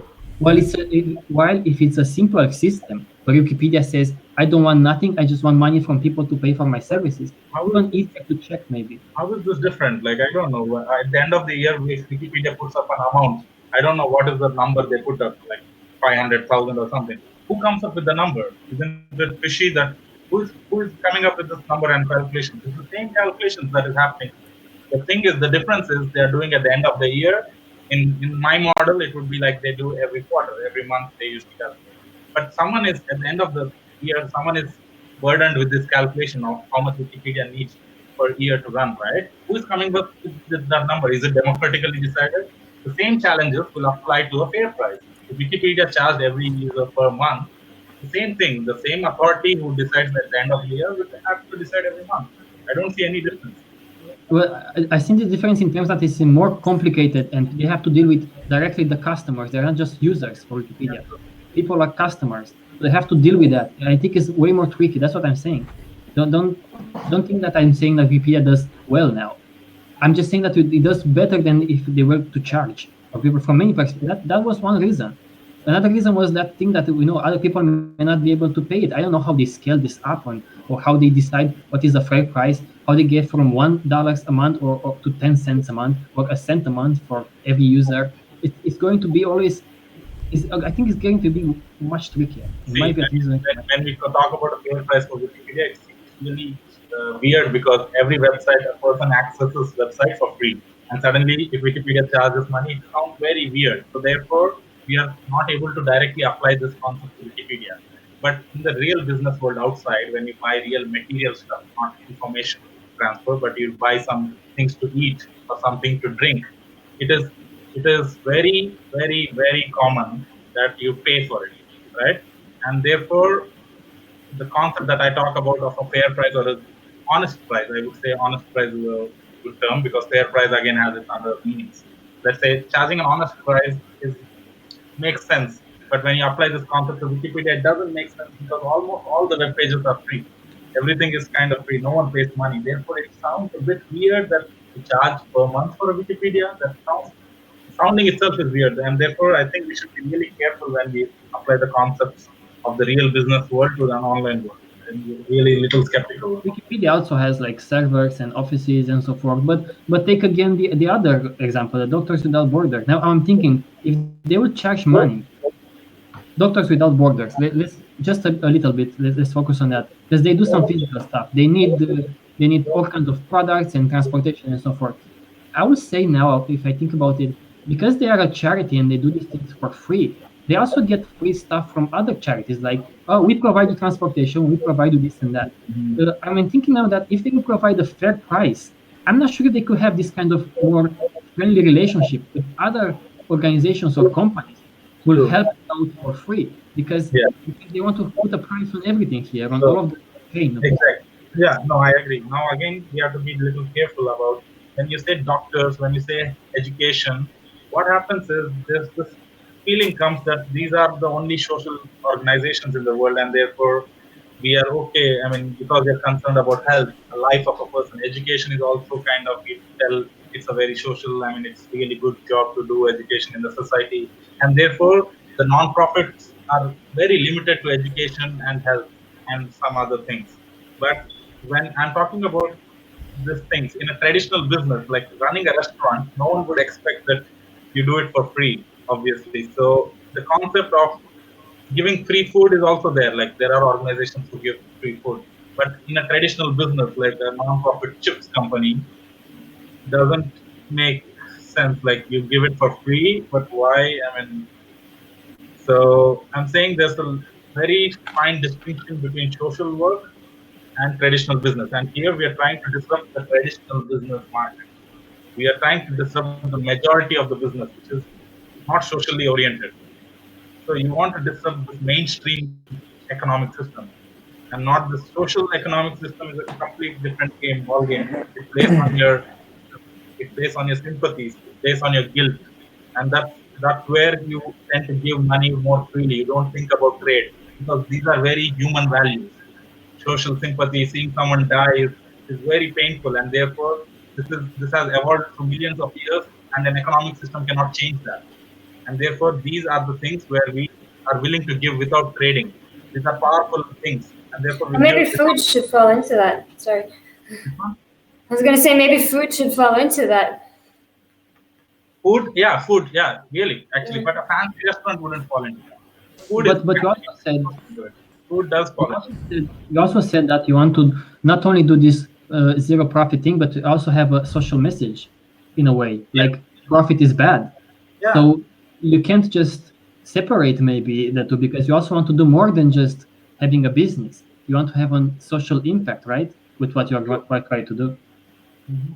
So I would say that there's also there's a lot of message available online, but I'm saying we should put into practice by doing such a business. So did you see? I mean, the last 2 minutes that I was saying is the social sector is trade free because the economic system rules don't apply to the millions of years of genetic programming within us as human beings that we have evolved. We have the strong feelings for each other, and therefore an economic system is not able to disrupt that. But in the mainstream, where the 99% or a lot of economic system is, we have to go manually and disrupt it. And we go as a normal business, and we have to be really strong as a business owner not to make profits. And such a different kind of business has more impact than few customers. I'm just saying the shift. Right now, a lot of marketing is around customers that already are focused. I think a lot of talking has to also be on the business side and how should businesses behave. And if there are some committed people who start this revolution of a zero profit business and open a website, say crowdfund such businesses, and why not making the profit is important, there is some way for people. A lot of people are talking about why money is bad, but they don't know how to express it. Like, how can we help you? How can I help you? I know that money is bad, this economic system is getting ruined and everything. How can I help this? Like, maybe donate or do business with a zero profit business, something like this. I'm looking for practical ideas to kickstart the business and make it a revolution. Or people can just volunteer. People who don't have money can just go at a company and then work in that, like as a friendly supermarket, be a cashier, volunteer, like involve the community in your business. It's a community plus a business. Yeah.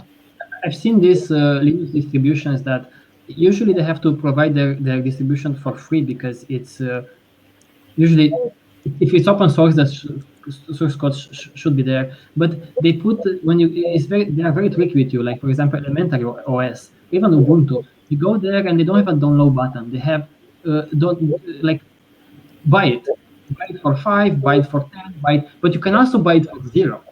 Okay, but they are very tricky, and make people buy it instead of like giving it for free. And they also have these new app stores where developers could ask, maybe in a sense, a fair price for their application. Their application is also free, but they can also ask, for example, oh, it only costs $10. And because of that, I felt, as far as I kept an eye on these guys, I feel like they became a bit of a charlatan, because even though this could be free, and even though they could ask a fair price as well, they kind of like lie to the people. It's an incentive to like give you the impression that, oh, this is not quite free. This costs like just $5. And I think it's the same kind of attitude if you like trying to put a fair price on anything. I fear that. I fear that people will deal with, when they deal with businesses, it's almost like trying to domesticate a venomous snake. And I think sometimes you'll manage it, and sometimes you will bite in your ass and it will fuck you up. And it could be like that, or taking the bear. It's difficult. I think this is too difficult. And I appreciate your ideas a lot, and I think we should look more into that. And I think if you also keep this educational aspect in mind and say we need to only ask for this zero profit price for our products, because our society is fucked up and this profit and this trade-based society messes things up, and we want to evolve into that kind of direction. If you do it like that and you are very sharp about it and very, very, very, very transparent about what you want to do in the end, then I would say it's worth to try such things to see how you can grow such you call them businesses. I hate that word, businesses. I would say services, such services that maybe are zero marginal, not only zero marginal cost. No, it's zero profit. You say zero marginal cost may mean something. Yeah, something different. Yeah, zero profit. I have one question though about the idea. I'm wondering how.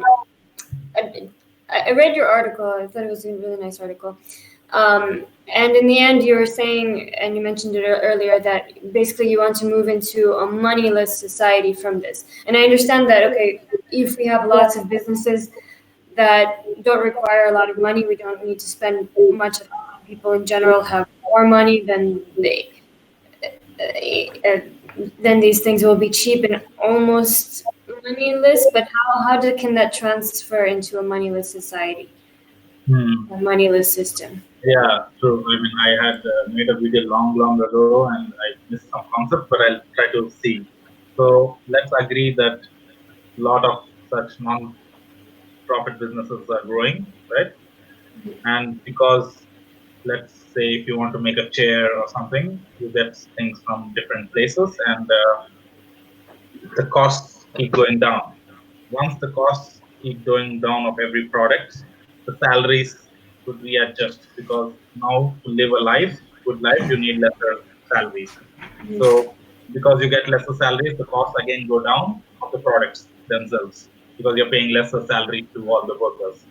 And this has kind of an opposite, and the effect is that things kind of go down, and kind of what I see is wherever you work, you kind of get the value of money is so high, because everything you can buy for a lot of less money.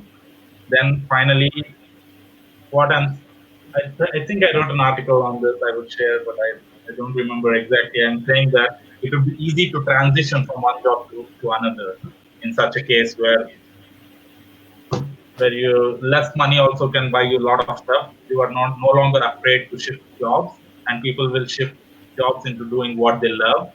And then when they do what they love, and they usually want to give it away for free, because they love doing what they do. And I think that's the transition phase, which is really difficult for me also to grasp. This is a good point. I think I had tried to explain how it might happen, but for me at present, I think the path is more important than how exactly it will happen. Yeah, I guess the important part is spreading the message. Yeah, which is, I think, a good message, which is not bad, and which is what we see. But you're right. The transition phase is because we cannot guess. It's so difficult to predict, right? Even I'm thinking just because things are cheap, like how do you move from them being cheap to them being free, or from money to so, so not here be the worth? concept was that once things become cheaper, the value of money increases so much that even lesser money buys you so much that you can shift jobs easily so much. Right now, people are stuck in the jobs because of the rat race of survival. I think that is the most important problem. When things become a lot of things become cheaper and cheaper, and more things become affordable, not many people are afraid to do what they want to do. And when everyone shifts to their own whatever they like to do, a lot of businesses might shut down or something like this. And because there are zero profits, you don't have any incentive to keep the businesses running. So I'm just saying a lot of rearrangement happens, and somehow, yeah, this will go down to I mean, zero. in theory, but say it was successful and everything become cheaper, then everybody would be getting paid less. So then you'll still end up with only being able to afford a X amount of all of these cheaper goods if everything went to plan, right? You wouldn't still have higher wages and everything cheap. Everything else your wages would come down, and then you'd be similar position. Everything just lower price. Yeah, but in a deflationary cycle, I think, let's say everything becomes cheaper. I mean, you're right, but more people can afford things when everything is becoming cheaper, because salaries don't change immediately along with products becoming cheaper. Salaries take a lot of time to get back, because no one accepts a cut in salaries easily as a hike. No one would say accept a cut unless things really go cheaper and cheaper. I mean, I agree, but like you said, some businesses would shut, people would lose jobs. Then the jobs that are available, they'll be getting paid. You know what I mean? I'm just saying, if it all went smooth, you would get to that point where we're in the position we are now, right? Everyone's just earning less money. You're saying nothing would drastically change, you're saying. But the only I'm thing saying, eventually, like, so if you was to open a store now and you said not profit, like, are you saying like a charity shop is run where a volunteer comes and they man the till and they take money? Because if you was to open a restaurant, you would need to have like qualified chefs, waiters. You know, I don't understand how that would operate in a system now. I can understand if you removed it and you started again. So have you heard and of? Then even then, everything would be the price, like whatever money people has, right? Or whatever the trade system is, you're going to be in the same position. Everything's cheaper. Mm-hmm. So have you? I mean, the thing with the restaurant is, have you seen this in these religious places, there are people who serve food for free. So the kitchens are basically run by volunteers. So I've seen similar stuff in Thailand, I think, where it's like very, people very cheap. just come in and volunteer in the kitchen. Have you seen Yeah. that? In India, it happens. Like anyone can come into the. I mean, they register as a volunteer, of course, and then they can help out with the activities of the kitchen, and that's how they cut down costs of a lot of things. Okay, so now we are saying when everything becomes cheaper, at least we should agree that a lot of poor people who are suffering can afford a lot of stuff when things become cheaper. Because in an inflationary cycle, just imagine if there is inflation, who can afford stuff? It is the rich people who can usually afford stuff because prices are rising. But once you introduce, I mean, I'm not saying the entire system is not becoming deflationary. It's only a small businesses that we are starting, which is zero profit. We are introducing products which are low cost. So basically, in the long run, a lot of people can afford a lot of stuff. Okay, so as these businesses grow. So I'm just saying prices tend to go down, but in a different way. The situation won't be the similar. But that's what I think it is. It won't be the same situation, but a lot of people will be able to afford a lot of things, and there will be a lot of flexibility in the lives of which jobs they prefer. And if you have this concept of not making a profit inbuilt, things might change. But I will get back to you on this because I think 3 years ago I wrote something on this. I don't really recall it, but I really have faith in this. But the more of my faith is in the mixing the spiritual concepts with this. The spiritual philosophy says there are things that happen. I mean, go, but then if you follow a zero profit mentality and do your own meditation in the economic system, you can liberate out of money. So I don't really know how even the spiritual leaders enlightened. You will become enlightened in the economic system. Yeah. You want to say something? Yeah. Shaz. My internet is really shitty. Can you guys hear me? Yep, you're okay. Yeah. No, I've been listening, and in principle, I agree with it. And it's if you're really looking for, when you really want to get some change going immediately, this seems like a very good idea. And Nikhil, you are right. Any business that is more transparent about their costs and therefore are able to provide a fairer price to their customers, that is a better business. But my only concern is that in the system today, the biggest players in any market, whether it's a goods or services market, they are just so big right now. The people who own the monopolies that you will not survive. No small business can keep this going for very long. That's exactly how Amazon managed to shut down all the bookstores everywhere. All these mom and pop bookstores got shut down simply because Amazon is able to sell books at much cheaper rates at unfair predatory prices that mom and shop a fair price you cannot do. And that is the biggest deterrent against opening up a fair price business and keeping it going. I feel that many of these businesses, it's not a new idea, they fail simply because the people who have the monopoly can really afford to undercut, and they can weather a loss a lot better than you can. What do you think about that?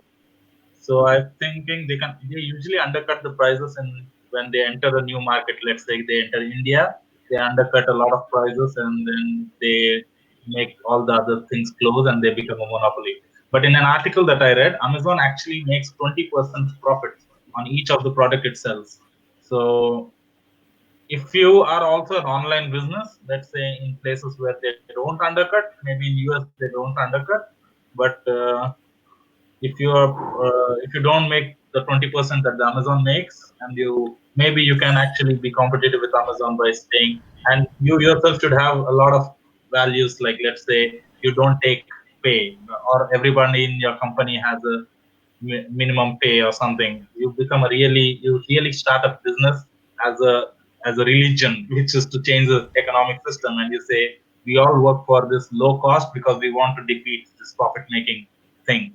So if you really want to fight the big game, my point is my point is, as optimistic as that might be, it is not realistic because these guys can undercut you so low that you will not I survive. agree. So my point is, if you want to fight the bigger battle, you should have a really big purpose, but we are not there. So I'm saying you start slow, you start with small businesses, you build up this momentum that for zero profit is a good way, and you have this website, your own fan base who believe in building more businesses. They are investing in your businesses. You keep on building some offline businesses, and then you say you become online. We now slowly start selling online stuff, and then slowly and slowly you fight a big battle. You can't from day one fight a big Amazon. But here's the thing. I think many arguments against your idea are actually also arguments against our idea, because people can say the same.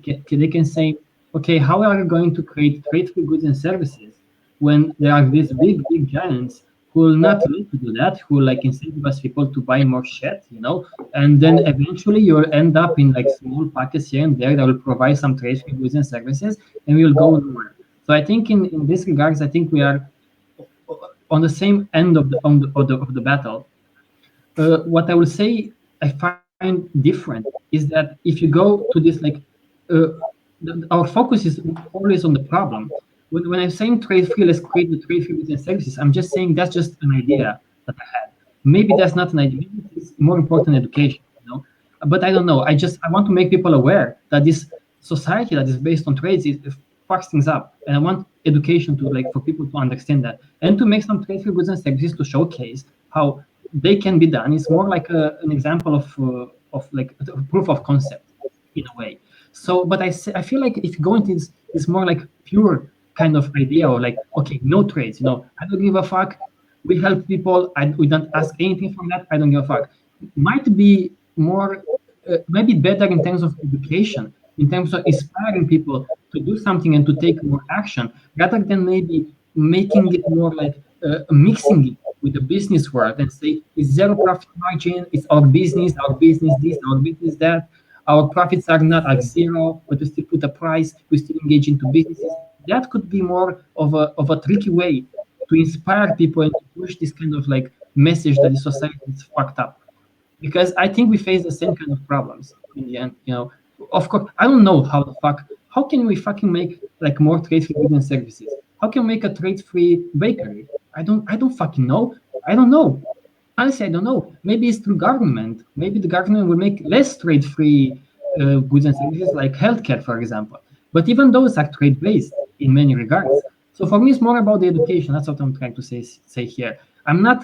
I don't think such solutions will work the way that we describe them, but I think that if we talk about them, we inspire other people to come up with newer versions, to fork my ideas, and make it something maybe better. But let's not forget that we are going to face the same. So when you say there are these big players, so how can you penetrate this society to these kinds of ideas? I also feel like we kind of face the same problem with trade-free goods and services. I don't know how the fuck to penetrate this kind of society. Do you think Bezos, will give a fuck about trade-free goods and services? And how can you compete with that? How can you make free stuff when they make them even with money, but they make them more like cool and more popular and so forth? In a sense, you have even less resources when you start with trade-free, maybe, rather than starting with zero profits. Because maybe then with zero profits, maybe you find a kickstart in your thing. You find you can sustain your business in a way. But I also feel like you're going to a direction that I'm a bit concerned of. So let's say admit it here, like it's fucking complicated. This world is fucking complicated. The fact that we talk about such things, I think that's the positive thing. I don't think any of us have the answer, really. I don't think so. I think it's too complicated for us. I will only stick to the trade as the source of most problems, and like I explained in detail. And if people like Nikhil or others, they have other kinds of ideas as how can we grow with this society? I think they should, for one, they should be subjected to criticism like any other idea, and that's what we're trying to do here. Let's be skeptical. And second, if they try it, I think it's fine. I think that's great. People should try all kinds of means because we don't know how the fuck to do it. But, and this is the last thing that anyone can tackle, but we should focus on the problem always. We should always tell people, look, this is the problem, and we don't know how the fuck to solve it. We have this zero profit idea, we have this trade-free idea, we have this all kinds of ideas. If we tackle the same problem, maybe we find a way out, you know. But I feel like that's the way forward, you know.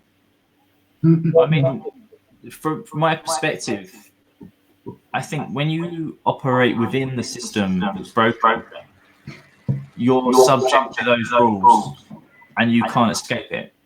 Because, like, for example, the reason why I'm skeptical of, like, no one needs another bread shop, right? No one needs a new type of earring. No one needs these, like, material goods. No one needs them. No one needs 50 types of biscuits in the supermarket, for example. But that's why people pay for the marketing and everything to condition people to buy it in the first place. So, like, we don't need a trade-free biscuit or a trade. Like, it doesn't make any sense. Like, we just need less biscuits and just stop participating in that in the first place. But that's what I'm saying. But that's why, to me, it doesn't work. Yeah. Because it has to be something that is a necessity for people to think, right, that's a trade-free or a non-profit organization. It's something that's a necessity and it's needed. We don't want a donut stand that's I don't make profit, because it doesn't. For the average person, it doesn't make any sense, does it? So again, I'm saying this conversation thing. We are telling consumers not to buy more biscuits, which is the consumer-centric message that you're passing. What I'm saying is there's another way to do the same thing, which is tell businesses not to make profit, which is another way of approaching the same problem. I agree with both approaches. When you say we don't need biscuits, it's just 100% true, but it's a very consumer-centric problem. Like people, I mean, businesses, to make more profit, they make more and more varieties of biscuits, and they say this flavor is so tasty, and they introduce chocolate with sexy ladies and they market it. That is all to make profit. So that I'm attacking from that side. When you remove the profit incentive, the 50 kinds of biscuits won't exist in the future. And what you are saying is we don't need 50 kinds of business. It's from a consumer perspective. From a customer perspective, don't buy more stuff. We just need one stuff. So I'm saying there are two perspectives here, and we should not mix it. So if you're thinking from the business perspective, it's the profit which is encouraging the 50 kinds of biscuits. From the customer perspective, it is getting lured by these advertisements, just falling into the trap of these advertisements that you think you need 50 kinds of biscuits. These are two different things for that. I would just like to read I saw in the comments or in the chat here, Shas wrote, atheism didn't come from inside the church. Why should business be any different? I thought that was kind of funny. What? And I would also say that like in terms of from my perspective, within an abundant system, or when things are abundant, like in a way they are today, when there are enough homes, enough gadgets, there's more than enough stuff out there for anybody. The simple fact of like selling anything, I think puts like a different incentive behind whatever it is you're trying to do. Like, for example, if you want to sell apartments, or you want to start a business with apartments or something like that, but there are already more than enough apartments for anybody, then there's no point in really doing that. The same if there's more than enough food for everybody, or if there's enough water, you know. But if your goal at the end of it is just for people to have things for free, then it's a bit different, because then you're not going into it with the motive of trying to sell something. Like, that's what water should be, for free for anybody, kind of. But if the incentive is at the end to sell anything, if there's a transaction, if there's any type of trade, then that's what kind of pollutes it, you know. But if it's for free at the end, and people, you can just take the water if you need it, then the infrastructure or the motivation is to build it and to arrange it in a way so that people can have access to the water for free without having to engage in trades. That's kind of how I was to look at it. Of course, to be able to arrange something like that is very tricky. But I think that it's a healthier outcome in a way if you don't expect anything in return, like with Doctors Without Borders, Wikipedia, and when you try to maybe offer a product like water or food or apartments and stuff like that, when there's no price at the end of it in a way, or no transaction that's I don't know, that's desired. Yeah, because maybe also businesses, if you want to make them like a fair price business, they can expand in all kinds of businesses. Like, I don't know, let's make a fair price fashion, you know, and all kinds of things. Like, I feel like when you make it free, like Doctors Without Borders and others, in a way, like you said, it's more like towards the social aspect. It was like helping. It's more like a movement of helping. That's your incentive. That's what people get from that. They're like, okay, Wikipedia does a great job, like provides free education for everybody. I think it's a huge inspirational kick in the butt for everybody out there. I feel like, So although I agree with, like, if people have free access to food or to water, that itself it's a fantastic idea to also inspire people and be like, okay, maybe we can provide for everybody because we already have enough of stuff. That's our approach here. We say we have enough of stuff, we still trade them. Is the problem there, and let's emphasize on the problem. Why should we trade them? And I feel like if I go towards like, let's make a fair price products just because of that, maybe you will muddy things, maybe you will make them more confused. That's the only issue that I see here, and the incentive for the sites here involved into these kinds of transactions, and that's what I will say about it. Yeah. I think your mic is muted. Sorry. Okay.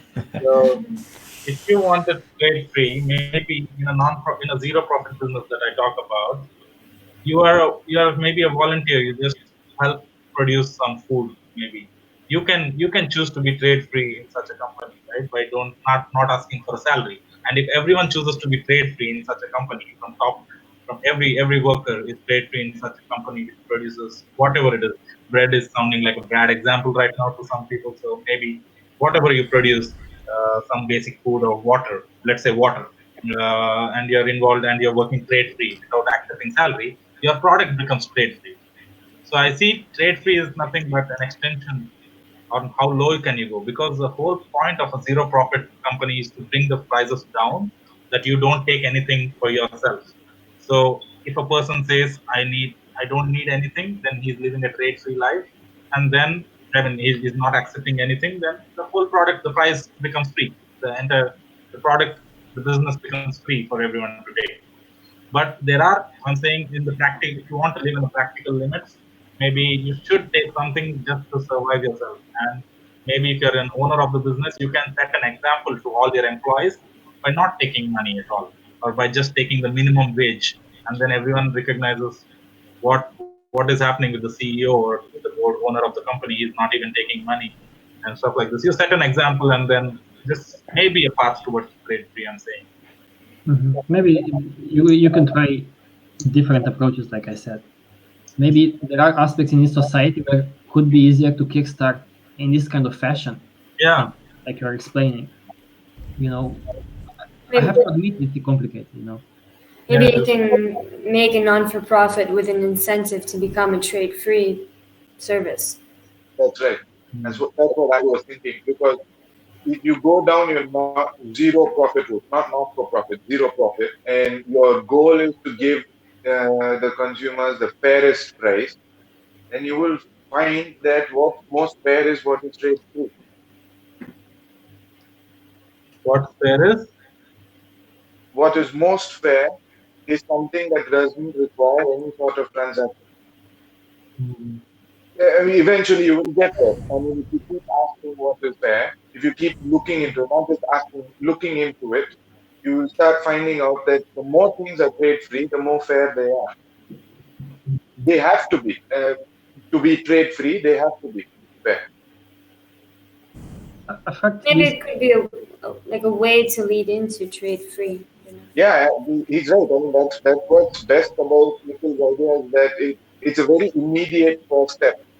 That you can actually do, is that you cutting the profit motive is, I think, the first step, because many people say that the profit motive is the incentive for trade. Why do you trade at all? Is to make a profit, not to survive. I mean, everybody has to trade to survive, but then beyond this, that all trades have to be profitable to be sustainable. The moment you cut that, you prove to people that you don't have to make a profit to keep a trade going to some extent. The natural conclusion from there is to become trade free, because that's the only way you can become more fair.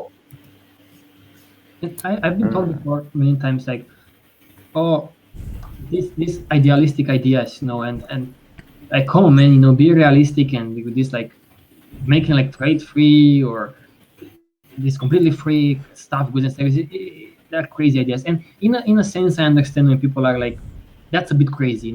That's how can you like provide all of this for free, and how can we do it? Some people are like, so tell me, so how are you going to do this from A to B? What's the transition and so forth? I think all of this barking around it misses the point of what Trom has always tried to do, to focus on the problem. I'm always saying that, like, focus on the problem. Like, we have a problem in society. I don't know exactly how the fuck we can solve it.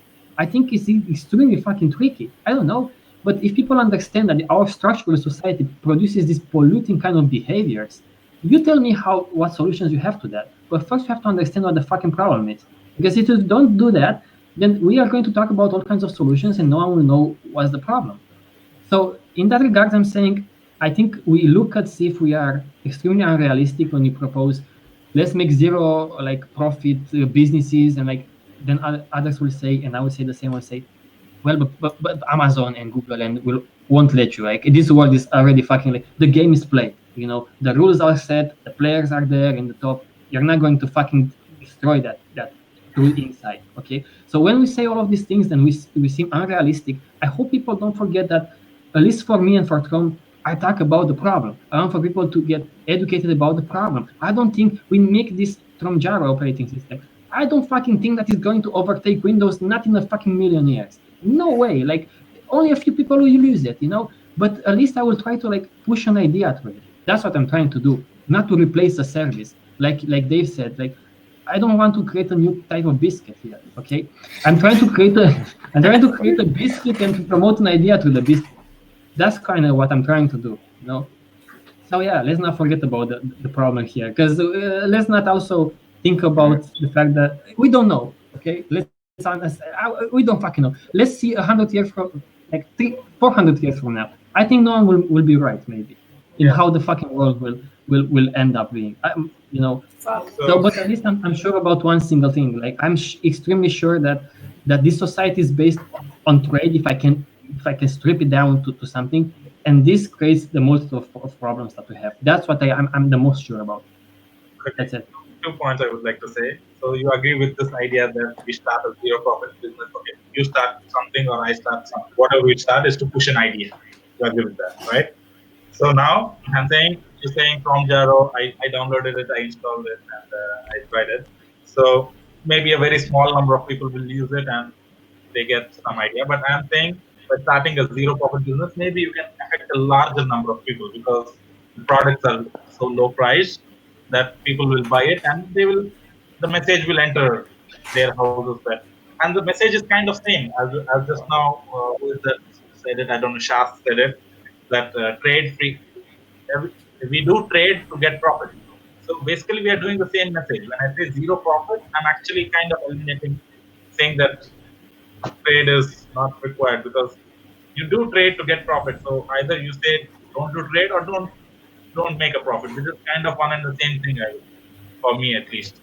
So what I'm saying is, the difference is, when you say trade free, maybe it goes to only a small section of people who really believe, okay, they want to listen to you trade free, but most people will try to ignore, what is this? How is it even possible? But when you say zero profit and start producing profits and go into the traditional economic system, maybe more people will listen to some other idea of the zero profit, which is essentially, I believe, at the core, trade free in the long run. I'm just saying the target audience increases. Hey, but if you're going to start a zero profit business, you don't have to pay for an OS because of TROMjaro, right? You'll never have to pay for it. I didn't get you, but I'm saying, if you're ever going to start this zero profit business, you won't have to pay for an OS because of TROMjaro. That's one. Okay. Thank you. Yeah, I think we discussed a lot about this, but it's a great, I think it's a great discussion. And Yeah, you can come back. You can also participate to our future TROM-Casts, and we can bring this again to discussion sometimes. Yeah, I would love to. I like it. I didn't know that this was happening. Because Nikhil, where are you, man? I'm in Chennai. what? I'm in Chennai. Where are you? Oh, I was in Mumbai. Now I came to Germany to do my masters. So Okay, it's been 1 year. when you're back, let's organize something since we're in the same country. Because Cody is beating us to it in Canada. Sasha too. So we're an international organization. How are you doing, Cody? You had some. 2 meets, and we're gonna have the third one this week. And the other group did contact me again, so maybe they'll hook up. Another group? Yeah, like a whole nother group that's already like organizing on another day, and they reached For out. what? Like what group? So like the same kind of thing I'm doing. They just had like Smoking some weed? smoking weed discussion, yeah, kind of thing. They reach out. Yeah, kind of a group that was already kind of in place, kind of, I guess, going along the similar lines. Is like I just put out like discussion group basically, and just like really no rules other than like you have something to like offer. So I mean the standards are pretty low right now, but I mean I'm getting responses. So I mean the people are out there that wanna chat. Just got just gotta Bring stop your being game. scared. Bring your weed. Absolutely. Absolutely. I mean, that would be something. But yeah. So if anyone wants to say anything else, if not, we go very quickly to some news, to current news, and then we can do it for this week. Yeah, it's been like 2 hours and 15 minutes already. You got it. But thank you, Nikhil, for showcase. It's not. It's a very interesting way of putting it, and I think it resonates a lot more with these kinds of ideas that we have rather than not. So to me, it's interesting, and whatever I had to say, I said, and we may discuss more on TROM discussions.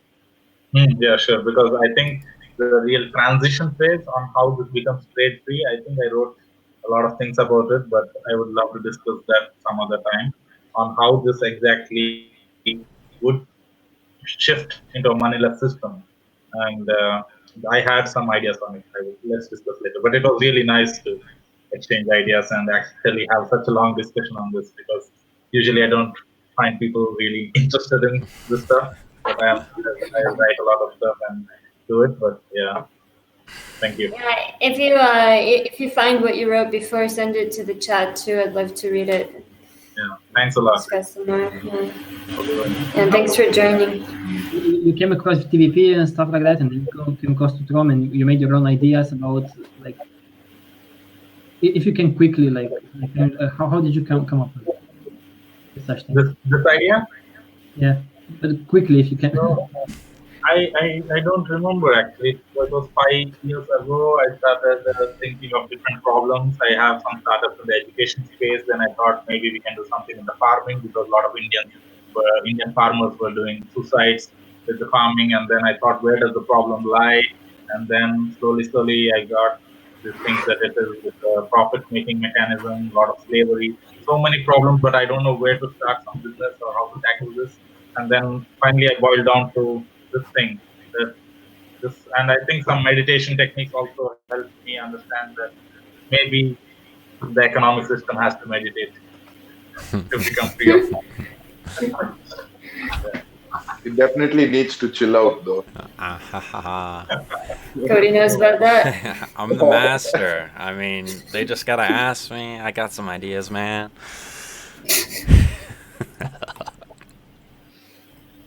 Okay, then On to the news. We can go quickly through some. We have this curated, I would say, trade-free news system that curates from different kinds of sources. So each week we might take a few from a few interesting stories to quickly discuss. All right. No, first one was no evidence that medical cannabis helps mental health conditions. Awesome. That one. What do you think about that one, Cody? Oh, jeez, guys! Wow, did it get hot in here? Did you read it? I did read it. And I would actually agree with this. And then they said like specifically for like anxiety, which is usually like a common one you can get it for. That like the pluses were like very low, and then like basically it can have like the opposite effect. And I would say like whatever's in there basically just gets like double data rate. You're just like going. So I mean. So if you're already anxious, you get more. Yeah, it's like you can definitely wind yourself up a lot easier with this stuff going through you. So I would concur with this, but I say the magic mushrooms are still there, Tio. The magic mushrooms. it's also that the studies are that's so limited in terms of how many studies they can do with how many people, because it's illegal in some countries and this and that. It's regulations and papers and shit like that. So the studies were of very low quality. I think that's what they said. So more studies, like volunteer right here. So I mean. So whatever. Dave, you do. Are you into weed? Dave is like, Dave, are you into weed? We are talking. I don't understand what you're saying. Are you into weed? No, it's bad for you. It's bad. yes, awful.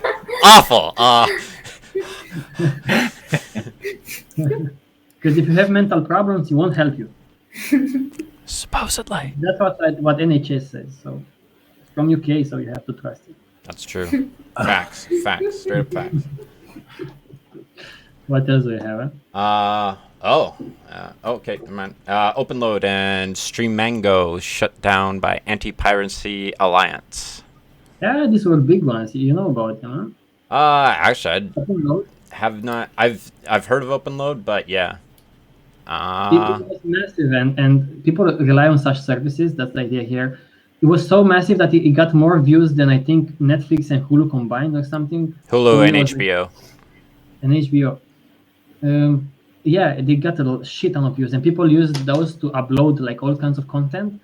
And of course, this always happens with these big video platforms. They get so big, then they get shut down. That's why if you want to share information, I would say, I'm not talking about harming other people or whatever. But if you want to share information, I think the best is still peer-to-peer. So the content is distributed, even from a resource perspective. You don't have servers. You have distributed content. So yeah, that's interesting. How this was it was a giant. I knew they are going to fucking. So just video unit is still working. You just had to go for that plug. That's okay. And then the last one was running reduces risk of early death. Is it? Unless you get hit by a car. Yeah, that's what the thing said. But it had the same. Many people run, but maybe think that it's healthy. But is it healthy? No. And this study shows that, well, it's not that. Like, I mean, if you go to run once a week, it's almost as similar as doing some, well, moderate, intense kind of activities every day, like 150 minutes a week or something like that. So it's not. It doesn't seem to be hugely beneficial. So if you go for a run each week versus going for a run every day, it makes no difference, they say, in terms of health. Just so you know. Stay home, kid. All right. I mean, if I have to. Don't run. Yeah. That's it. I didn't have any other. That's it. 1, 2, 3. 1, 2, 3. Just three of them. Yeah. We finally did another TROM-Cast. That's good. That's good. 34. Next week we'll do another one. If anyone wants to say anything. And if anybody wants to come and share your ideas about anything else, come join the cast. No. Yeah. Cast or share anything. I also want to talk about the Venus project. idea and the Venus project organization. I would like to talk to share some personal stories about the organization, or also ideas like how I evolved in the way that I think about the Venus project. So maybe we will have some interesting TROM-Casts in the near future about these kinds of things. Neat. Yeah. Neat. Wait for TROMjaro, and thanks shit on to Dave because he worked like crazy. Yeah. Yeah, thanks, Dave. Thanks, Dave. Just a couple of hours.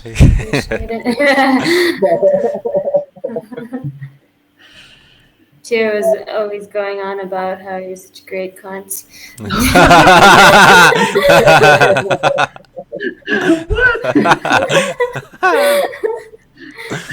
I was so happy with how Dave got involved that I wanted to say one day, like, Dave, you are such a fucking great cunt, you know?